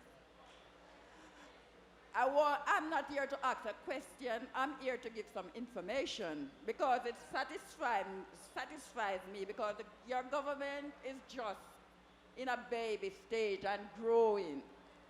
All right. Miss Shane Robinson and Miss Genevieve Gordon Bailey, you're two gorgeous women. And you are strong. And you are invincible. Because I am from the volatile steer town, and the place is changing little by little because you ladies are working assiduously to change things.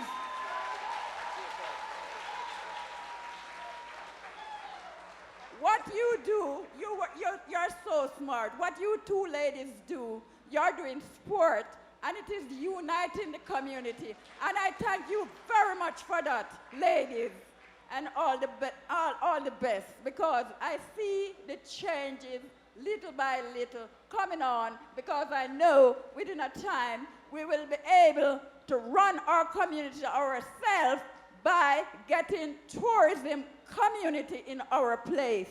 Thank you so much. And last but not least, Mr. Prime Minister, you're young, fresh, and green.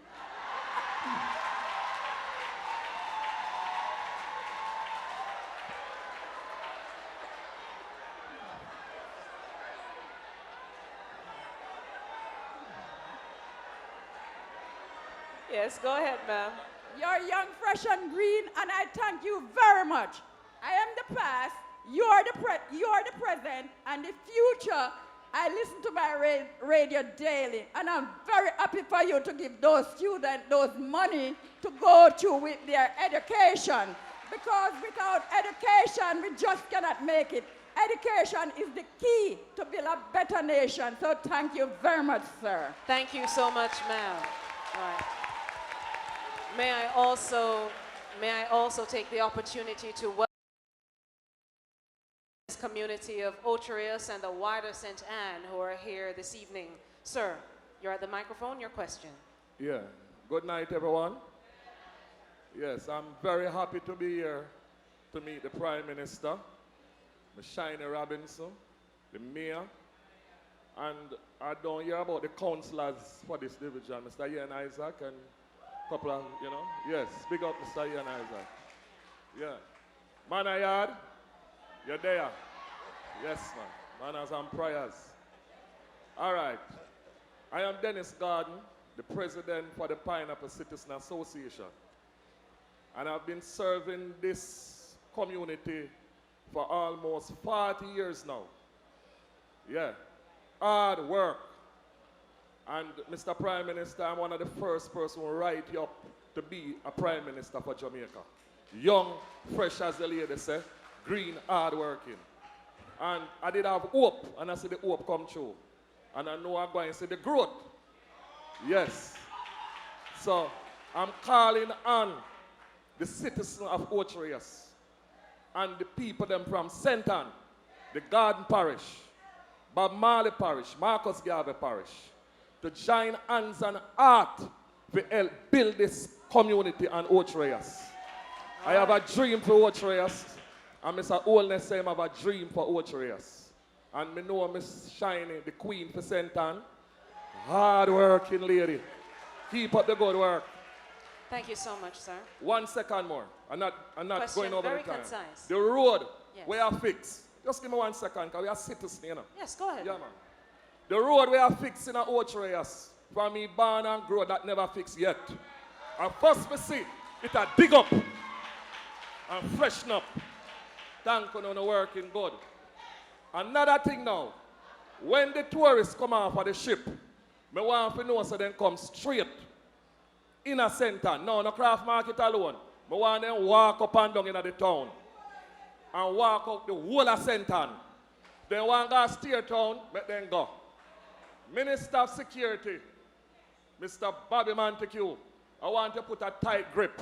When the tourists then come to Jamaica, make them walk freely in the town. So anybody will run them back and disturb the tourists, then get them out and free up the town and build the town and make the town revitalize. Yes, man, we want respect and discipline. Mr. Prime Minister, this parish in St. Ann, it is the fruit basket for Jamaica. And if you get St. Ann right, the whole of Jamaica right. May God bless you and guide and protect you. Bless you. All right, thank you so much, sir. Now, ladies and gentlemen, that was just a statement, no question. But let me remind you, we all agreed, because we are bound by a little time. I did say 30 minutes in the first instance, and we may extend it. So can you keep your comments and your questions quite concise, very short, so that you can have a comprehensive response and we can keep it moving and give everybody else a chance. Sir, at the mic. Good night, ministers. Good night, people. My name is Robert Stennett. I'm from Chalk Hill. A little louder, sir. My name is Robert Stennett. I'm from Chalk Hill. Work at Dunsriver. My manager is here, Ms. Sawyers. I just want to say something about reggae. Dancehall, street dance that keeping in St. Ann. Most people work hard to keep a party. Party is what keep the people together, keep the love going on. And there's nobody stepping up and saying something about party. We can't kill the party out. When the police go in and locking off the party at 9 o'clock in the night, it's not fair. It's a crime to the people. It's a big crime because the people lose a lot. I need the Prime Minister, the Minister of Policing, I need you guys to step up, give the people that keep party some more time. Give them some space to let the love share around.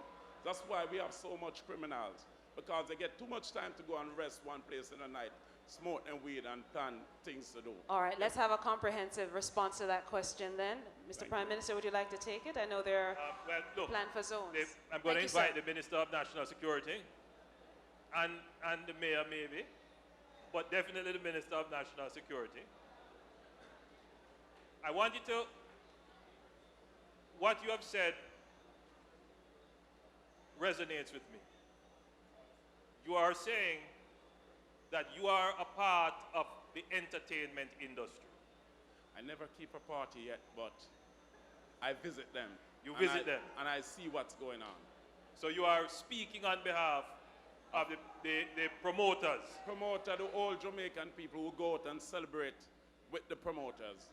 And it resonates with me because my constituency has developed now a whole industry around parties.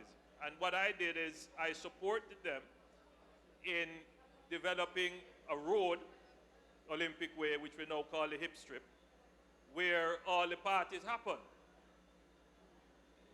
I'm not telling you that it is perfect. I'm not telling you that the dance don't lock off. But we made a planned intervention so that the parties can happen in an orderly way. Now, your party is someone else's disturbance. That is the reality.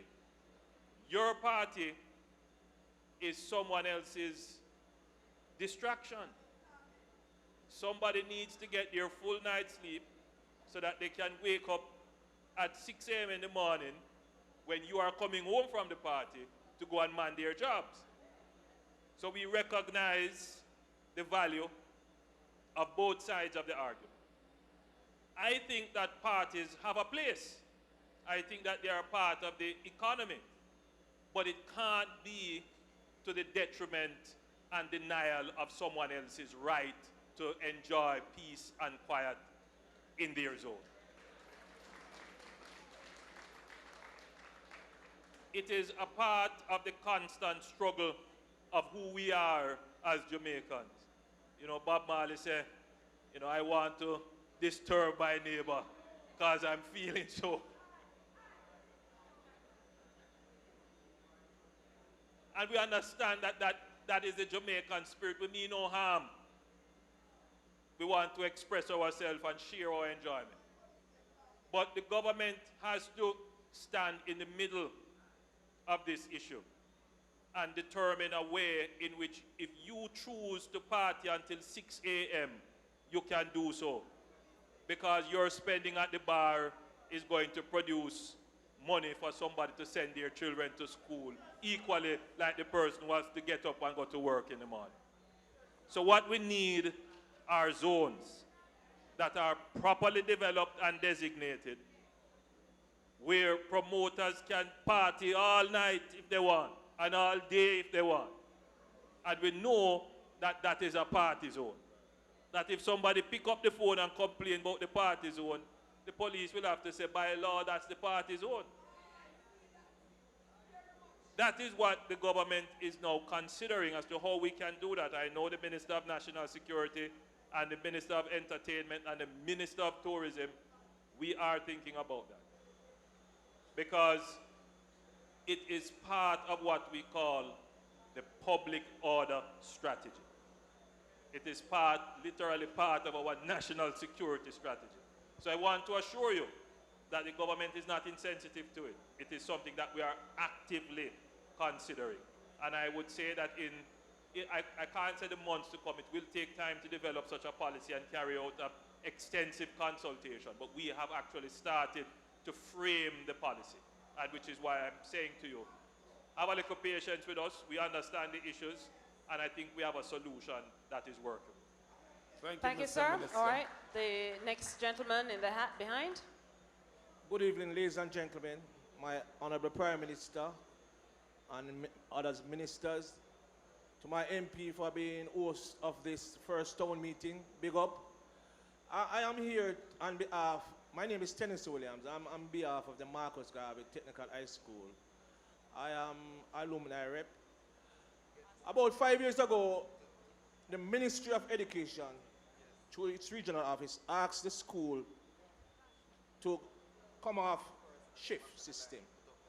And a school up by Mansfield was built. And they asked us to temporarily use that school for a short period. However, 5 years has passed. And I believe it's time now for us to move from that institution and create space for either Ocho Rios High School or Ocho Rios Primary, who is overflowing. This school is 11 kilometers away from the main campus. We have a building just opposite the school, just across the road, known as the Civil Trade Training Center, out of use from 1984. It's out of use. And this building is there lingering. It is going into forest. If you think I'm lying, take a trip down there now. It's going into forest and ruin. People are hiding in this building and robbing people who's going to the St. Anne's Bay Hospital. I'm asking Mr. Prime Minister, Mr. Minister of Education, Mr. Reid, the board spoke to the former minister, Mr. Tweet, about it. He came and looked at it, but shortly after that, the government changed. I'm asking my government, the Jamaica Labour Party government, to attend to this matter. We need that space for the Marcus Garvey Technical High School. It can help us because it will be closer to the school and it will reduce expense for us to be at Mansfield. I'm begging you, please, to give us that building so that we can utilize it and make the school a better place. Thanks to TDF for accommodating us with $5.5 million to build a new home economic lab. And you mentioned education and training. We are training people for the hospitality industry. I'm asking you, Mr. Reid, please to help us to get that place. Thank you very much. Very well. Thank you very much. Help is on the way. The good thing about it, and with the support of my Minister of Finance, and you notice that we were able to deliver on all the promises we made to our schools. We're actually completing, Prime Minister, this cycle of the education system transformation program and transition into a further building and expansion program. I'm very much aware of the problem in St. Anne. This is a very large school, Ocho Rios High, and we really need to reduce the population of these schools. I have promised MP Xavier Main a high school in his constituency because of the same problem we have in the Brownstown and, of course, Southwest St. Anne. But in regards to the Marcus Garvey, yes, I just want to make a commitment that we're going to look at that. We have a plan to take all our schools off shift. So I'm going to look particularly at the issue with Marcus Garvey, and hopefully within a year or so, we can resolve that particular problem. All right, thank you so much, Minister Reid, for that comprehensive. The person at the back of the line, can you raise your hand for me? Person at the back. All right. So let me tell you why I did that. It's now 9:15 approximately, and we really need to figure out a way to ensure that everybody gets in their questions. So the person who raised their hand, that's the final person we'll take in the line. No skipping of the line, sir. No skipping of the line, sir. All right. So we'll have the next person very short. The questions, please. It's 9:15. Thank you. Good evening, everyone. Good evening. Welcome, Mr. Prime Minister and your entourage. Louder, please. A little closer to the mic. That's right, yes. Okay. I said welcome to the Honorable Prime Minister and his entourage. I'm glad that you make this opportunity or a privilege for me to be here speaking tonight. I have an issue that's been on for 20 years. And this issue is about my community where I reside in Roaring River, next to Steertown. There are 3 phases there, phase 1, phase 2, and phase 3. And we are not getting any purified water in our community for all that time until now.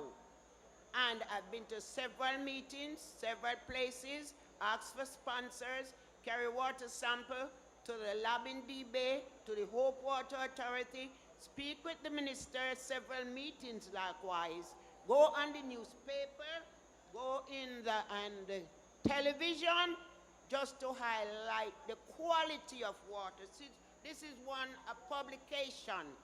This happened in 1999, and I'm still trying. I have a sample here of water I collected on the 24th of April. That's just like a week and some days ago. And this water is what we're getting coming through the pipe for our consumption. And that is mud. Well, ma'am, you've come to the right place, all right? Let me ask Minister Horace Chang if he would be able to take that as well. and certainly the Member of Parliament. All right. So Minister Chang. Thank you, ma'am. Yeah, Rory. My understanding is that when you have heavy rainfalls, you get high turbidity, and that's what will happen. Yes, Mr. It happens Chang. a few of the system throughout the island that you get that. But however, I'll investigate the issue because I don't have any details on it. I'm just being made aware of it. But you do have that problem in several water systems. When you have heavy rainfall, you get high turbidity in the system. Could I tell you why? And you can trace what I'm saying if it's true. This feeder source for this water, where they enhance that water there, it is coming from Clarendon. It's an attribute of the Rayamuno, where they did sand, where it had collect substance off the street, like feces from dogs. And when we take it to the lab, it had some worms in it. Crimson color worms the size of needles. So, ma'am, that is what you're saying is I will very, investigate very the matter, crucial. and I will certainly speak with the Member of Parliament afterwards. All right? Yes. All right, so that's a commitment, ma'am, from the minister that he will investigate and ensure that action is taken. Thank you so much. Can we have the next person, please? I'm only hoping in the don't interest die of by time, please. So the minister will investigate. Sir, very concise, please. Good evening, ladies and gentlemen, Good Mr. evening. Prime Minister and rest of the staff. I am pleased to be here this evening. My name is Earl Harrison. I'm from Harrison Town. I'm sorry, Ocho sir, Rios. can you speak directly into the mic? We're not hearing you. That's because the people making all that noise around us. My name is Earl Harrison. I'm from Harrison Town. I was here in November and December. There was a lot of rain, and I heard, which I'm pleased to acknowledge what I heard this afternoon, that Ocho Rios is on the move for improvement. I must give Sister Shaney all that good big up, as I says. Now, I do hear from the Minister of Security that the police will be having certain things, but I did not hear or have not seen where the police are having any radio to communicate with their one another. That I think is very important, so I will hope that that is within the realms of planning for them to have radio where they can communicate one with another. All right, sir, let's just have the minister respond immediately. Thank you so much for your question. Minister Montague.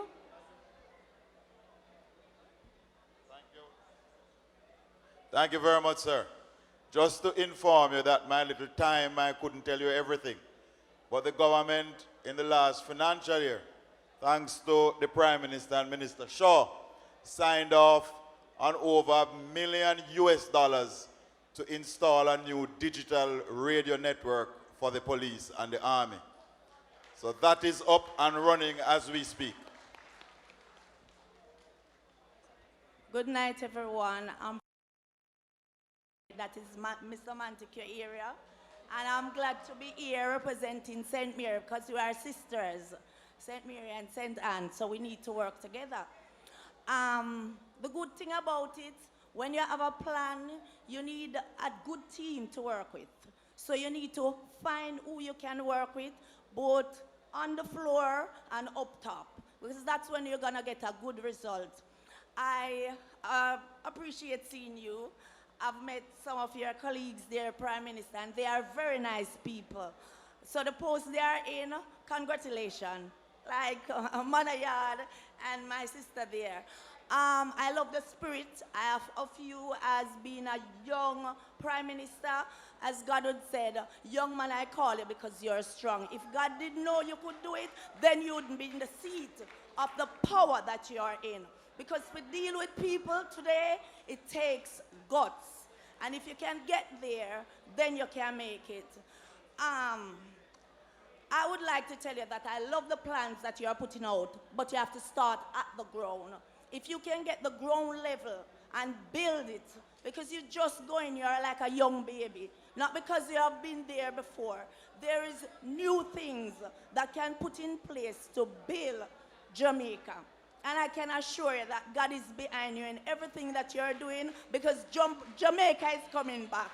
The other day I met with Mr. Montague. Thank you. I want Thank to you tell for your him, kind but I couldn't compliments, tell though. him.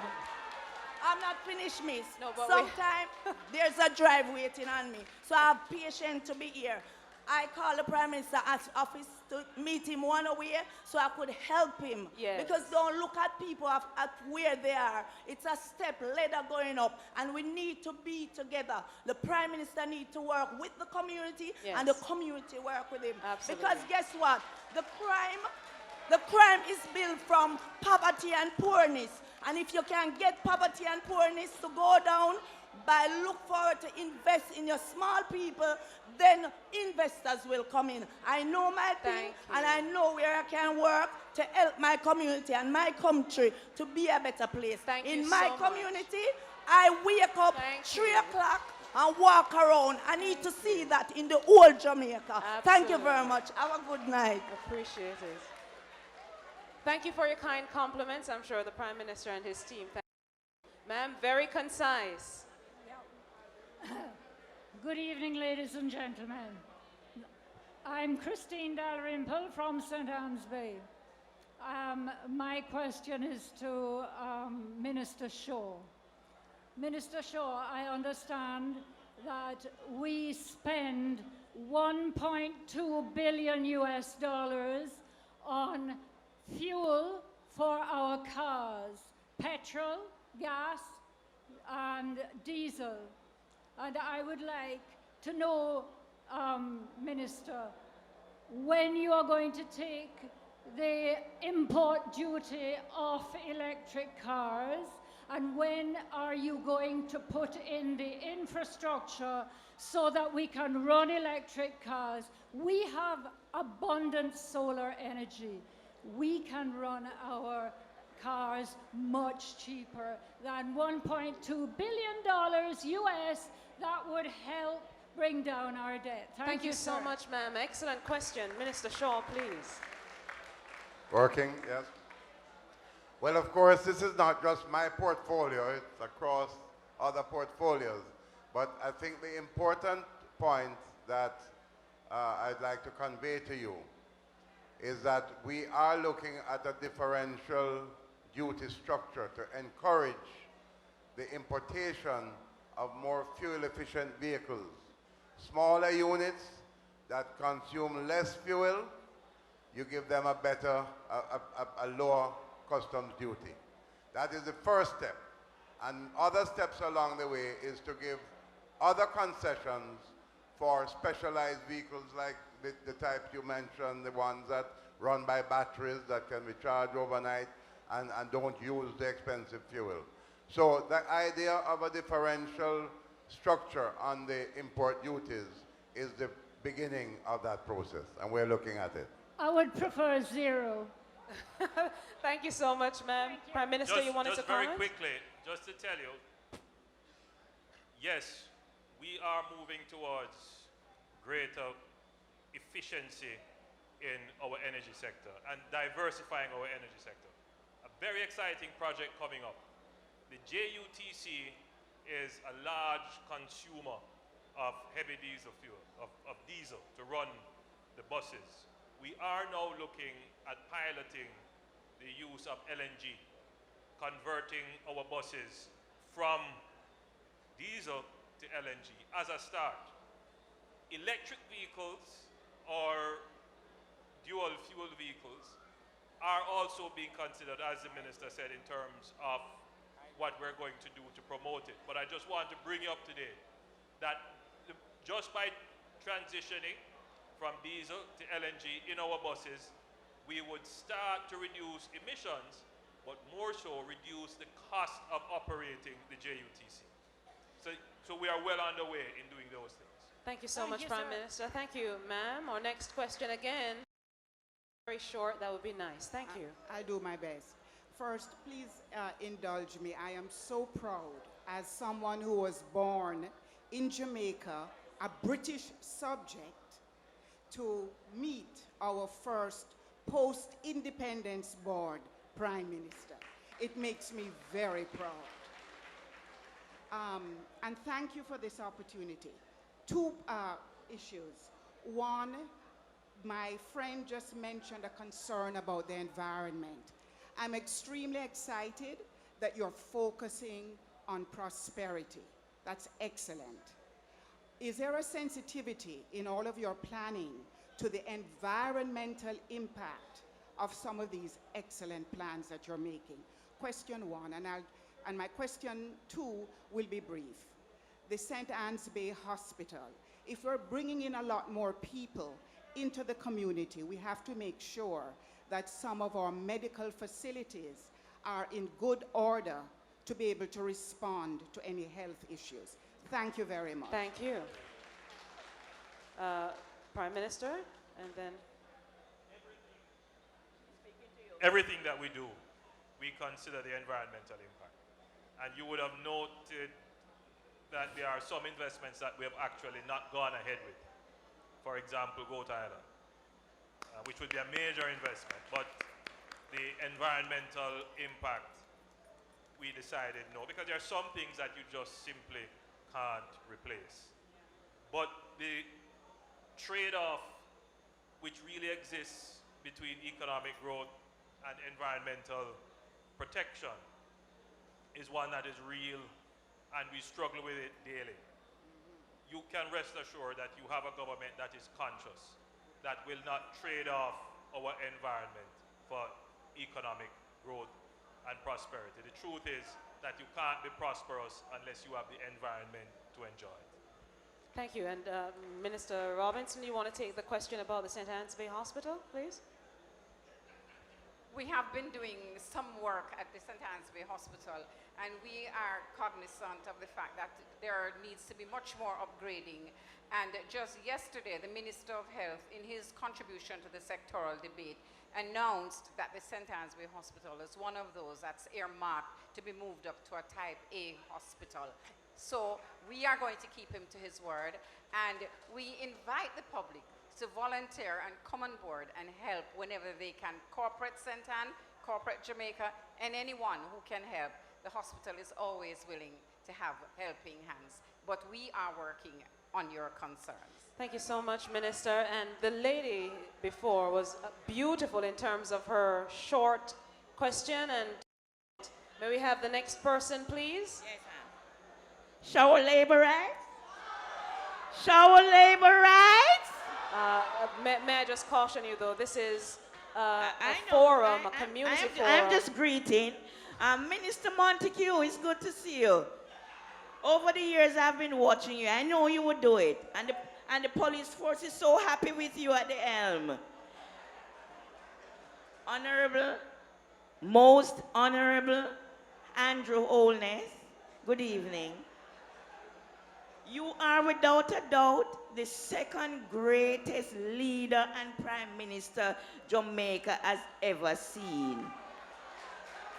With Honorable Edward Philip George Siago, of course, at the helm. You have done so much with so little, with such a short space of time. It's amazing. And you know what amazes me?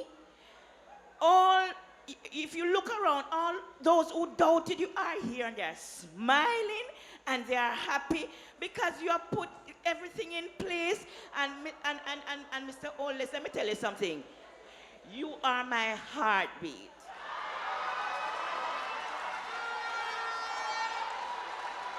You are my heartbeat.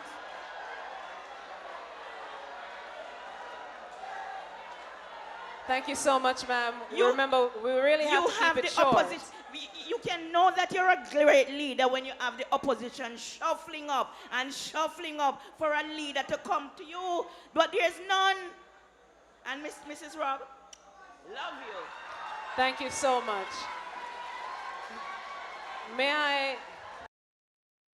gentlemen, before we continue, may I remind you that this is a town hall meeting so that you can understand clearly the programs and policies of the government. It's being staged by the Ministry of Economic Growth and Job Creation. So there's a time and place for everything. It's time now to hear what the government of Jamaica has in store for you. Our next question, please. Good evening, everyone. I'm Carrie Ann from the neighboring constituency. Southeast St. Anne. Prime Minister, I know you're very big on institutional building and strengthening. I'm happy to see the National Works Agency here today because it seems like a lot of focus goes into the procurement process and not a lot in terms of the quality. Golden Grove Road was just fixed the 9th of December. I can't forget because we suffered over a year and we have potholes already. I want a government led by you to ensure quality of roadworks that take place. Thank you. The second thing is I'd love to see the strengthening of National Works agencies to help those constituencies that have non-performing MPs. Because under some MPs, the rest of Jamaica will never know what prosperity looks like. Well, say no more. From the roads from Highgate into Port Maria are in a deplorable condition. And I know Minister Montague is here. I want you to hold your brother's MP's hand and to see what you can do with that. And then another thing I'm passionate about, Steertown Road. It has killed a lot of persons. A lot of persons have been maimed and injured accidents. I know the MP did some work in terms of micropaving when she was the short Minister of Works. Please give some funds to micropave the Steertown Road so we don't have any more losses of life. All right, thank you so much. So we have several of the ministers who could take a go at your questions. Would you like to start with Minister Chang, possibly, concerning the roads?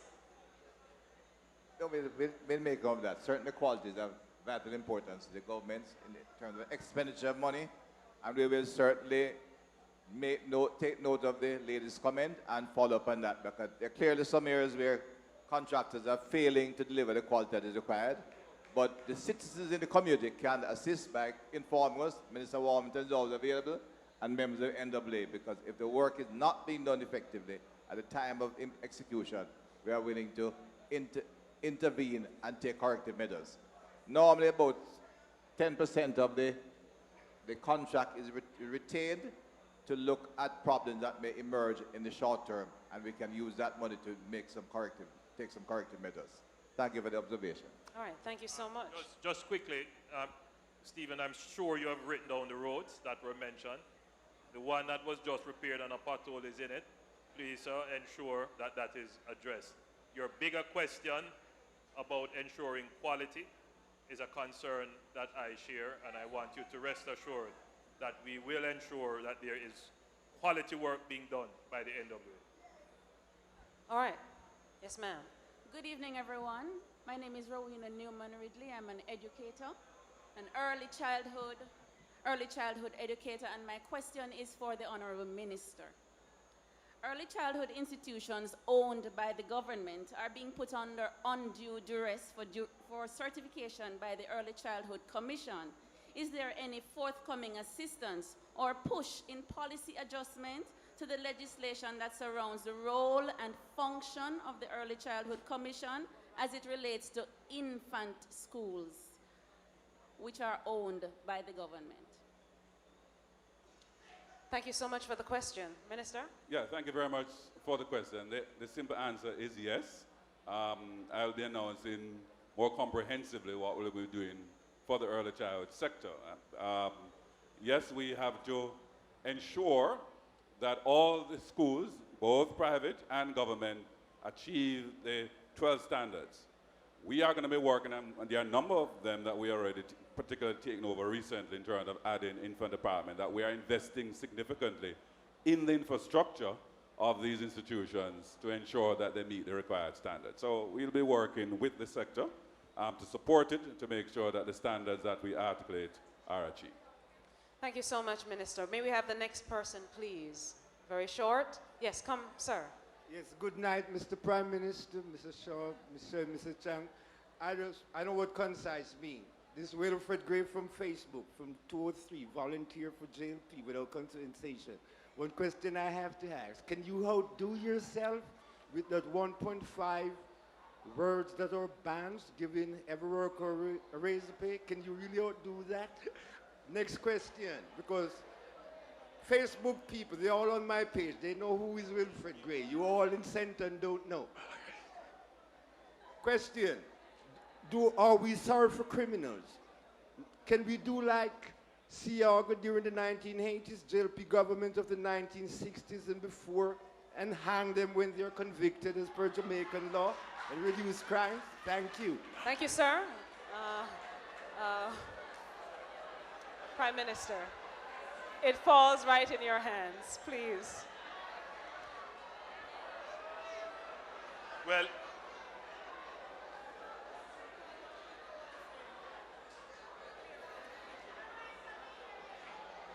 the question is really to Minister Shaw as to whether or not we can do a 1.8 or a 2. And the answer to that question is certainly not at this time. The long-term intention, yes, is for government to take less of your money in taxes. That's the intention. And so we are making sure that we put the right policies in place now so that we don't have to always be relying on tax increases to fund our budget. So that's my answer to you. The 1.5 was meant to return some equity in taxation, meant to shift the government's tax raising from direct to indirect, which is a better way of using or getting taxes. To your other question about hanging, well, you know, my personal view is against hanging. And I make that clear. I've always been against hanging. But the parliament voted, and you know, I was in the parliament at the time when they voted, and they voted. My recollection is they voted for hanging. So, but in as much as we have voted to reaffirm that hanging is the law of the land, the issue is that constitutionally there are some issues that prevent hanging. I see the minister shaking his head because he has a different view. He shares your view. So I'm going to invite the minister to come.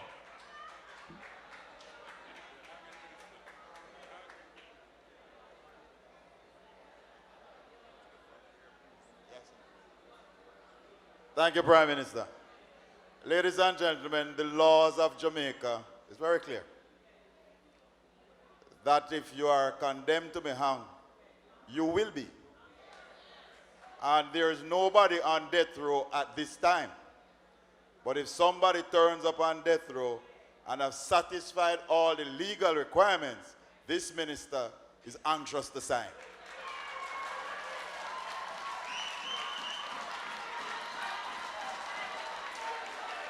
All right, ladies and gentlemen, I see final 5 persons in line, so may I invite our next person to ask a quick question. Good night, I'm Mr. Chang. I'm living in Steertown, Rowan River. I want you to give me an update on the capture land. What you're going to do about it, please. All right, thank you, ma'am, but I see somebody joining the line who I didn't, no, I counted 5. So we're going to have to be very short with the questions coming up. Mr. Chang. Thank you. That relates to Steertown informal settlements. Now, the government is in a policy mode to correct those problems and to convert all informal to formal communities. We initiated a major program back in our last dispensation as government to begin that process. I think we went through Miami Bay, and we did some over in Shaw Park, and we're coming to Steertown soon, but we are going through some reviews of our housing policy, and we will give you the information very soon. It is part of my personal commitment. I represent a constituency with thousands of those houses, and we will work with the Member of Parliament to bring about correction in that area. Right. Thank you, Minister. Infrastructure and title. In fact, the Jamaica Social Investment Fund do a lot of that work, and they're already in there. And I think the Prime Minister's speech have indicated the current JC program just started this year and will continue over the next 3 years, and will involve significant expenditure in both upgrading infrastructure and ensuring that the homeowners can be adequately settled and titles provided. If there are in any high-risk area, we'll look at appropriate relocation, not the same. Thank you. Thank you, sir. A very quick question, please. Honorable Prime Ministers and other ministers, good evening. Mr. Prime Minister, I heard you make mention of Windsor property, but you did not expound on it, sir. So I'm asking you what you have in plan for the Windsor property. Thank you so much, sir. I have to comment on that. Windsor is a place that is very dear to me. I spent some very good time in there. We are looking at Windsor currently. When we looked at it last time, there was an indication from the Commissioner of Lands that most of the property was already assigned. And I think there was some agricultural settlements behind it. But I visited recently with the Member of Parliament. She speaks to me regularly, and Windsor is one of the areas we are looking at to intervene very quickly to correct the problem and settle the population up there. I think you have a representative here who I won't call his name, who speaks also very frequently to the Member of Parliament. We're right ahead. We're on top of that one, sir. All right, thank you. Our next person.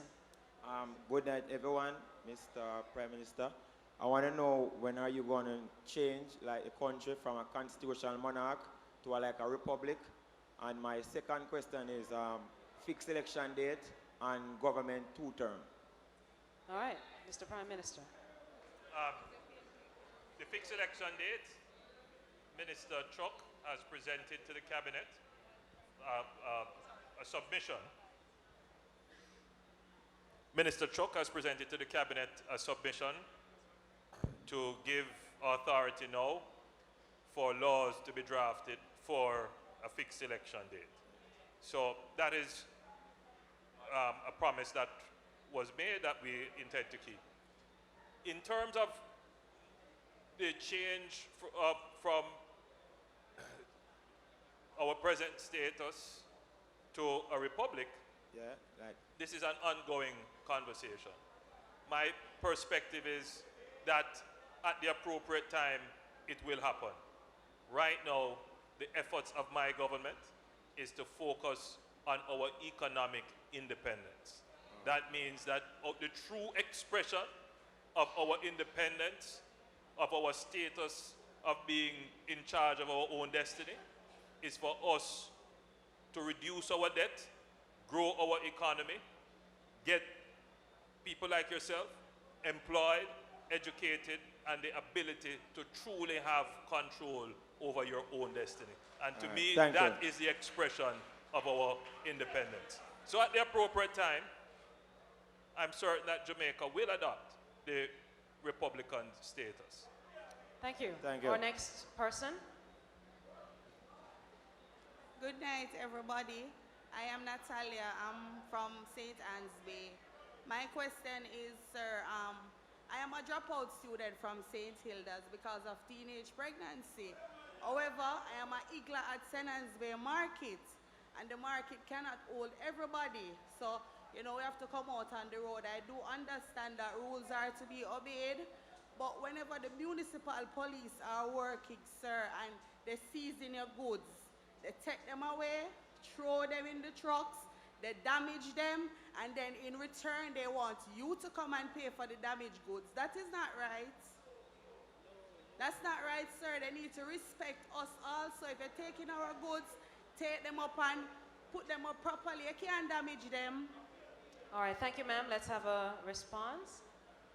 No, you know, in my tours around Jamaica, this is a recurring issue. And you know something, I'm actually glad that you have raised it, because sometimes these issues escape. As Prime Minister, sometimes you're dealing with all kinds of other issues and you don't remember these other small issues that were raised with you when you were on the campaign trail. So it's very good that you have kind of refreshed my memory on that. And I will take it up with the mayors and the Minister of Local Government.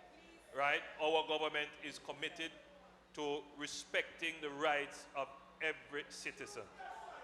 What I'm happy about as well is that you have acknowledged that you are not following the rules.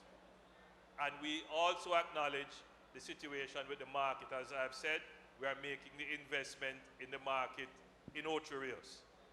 Who knows, maybe next year or the following year, we will have some space within our very limited infrastructure budget to address the situation in St. Anne's Bay.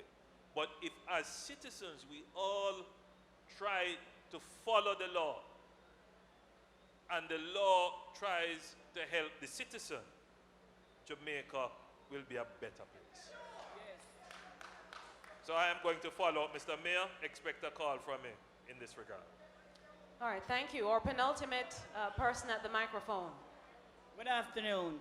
My name is Danny Thomas. I'm come from Mines. And I have to big up my councillor, Stewie. And good evening, Andrew Homeless. You are the best Prime Minister of Jamaica. You are the best one in a million. If you call election tomorrow morning, you sweep the floor. You sweep the floor. How will you want get too much brain from? Where you want get, you have to tell me where you want get too much brain from. Eh? Oh, you can't think so. My God have mercy, no weapon that form against you shall prosper. And the blood of Jesus against it. Shower, neighbor, right? Shower, Andrew. We have to big up the Andrew. Nobody people them expect 1 year you get in a House of Parliament, and my God, I see the improving space of 1 year. Imagine if you went did a 4 year. Thank you. Imagine. Thank you so much, ma'am. And our final question this evening.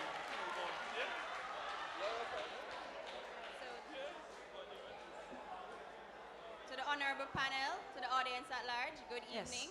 Go ahead, please. I'm Diana Da Costa from the Development Bank of Jamaica. I don't have a question per se, but I heard earlier that the business, I guess the business association from St. Anne is in the house, and I just thought it was an opportune moment to remind St. Anne that the Development Bank of Jamaica is here for you. We offer several products that help facilitate the economic growth that our Prime Minister mentioned earlier. So don't forget the business community, because we help micro, small, medium enterprises. So contact the Development Bank of Jamaica if you're in business and you'd like assistance. Well, our numbers are 929-4000. Thank you. That is a beautiful way to end, because many persons, ladies and gentlemen, many persons have ideas for small businesses. You know, you have a shop at home, and it's important. You see, that's a government worker right there, thinking outside of the box. She came and she made sure you have the information. So make sure you find her and get some more information to help finance your businesses. May I give the Prime Minister the final word as we wrap up this evening, our first town hall meeting under the theme, Hope for Jamaica. Final word, prosperity for all. Prosperity for all. Thank you for coming out. I want to thank the heads of agencies and the staff of the Ministry of Economic Growth and Job Creation and the staff at OPM for organizing all of this. Thanks to Minister Shahini Robinson and MP Xavier Main for being such good hosts. Thanks to you all. God bless. Safe journey back home.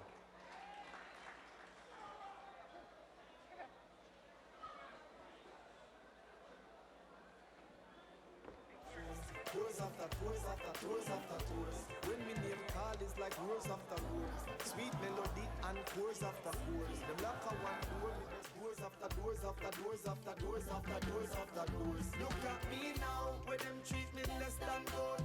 Put me in a box like a rectangle. Oh oh, look at me now. Oh, look at me now. Oh, look at me now. And me can tell you my life where them used to go round me, go round. No one used to come round me. My life was so lonely. Look at me now. Look at me now. Look at me now. The blessing does a flow over. This a copia and a cover. Jaja soldier from boardhouse to sidewalk to leather sofa. Them say me living like the coast and no track. No sir, me no mix up in a coca. Marijuana no dust to the nose ya. I no powder, not a obia. Can't get over. Look at me now, where them treat me less than gold. Put me in a box like a rectangle. Oh oh. oh, look at me now, oh, look at me now, oh, look at me now. I mean, I tell you my life, where them used to go round me, go round. No one used to come round me. My life was so lonely. Look at me now, look at me now, look at me now. Me and thank God for me blessing. No, me can afford to give back to some of the same people. Them we used to set things, all who used to set him. Nah, bust him, can't bust them. Same one I take bus, come on stage trophy, call up them. But me still a call up them. Bust them, but me can't trust them. See them, but me not touch. No, hate them, but me can't love them. From Trenchtown, our next star rise again. Look at me now, where them treat me less than gold. Put me in a box like a rectangle. Oh, oh, look at me now, oh, look at me now, oh, look at me now. I mean, I tell you my life, where them used to go round me, go round. No one used to come round me. My life was so lonely. Look at me now, look at me now, look at me now, look at me now, where them treat me less than gold. Put me in a box like a rectangle. Oh, oh, look at me now, oh, look at me now, oh, look at me now. I mean, I tell you my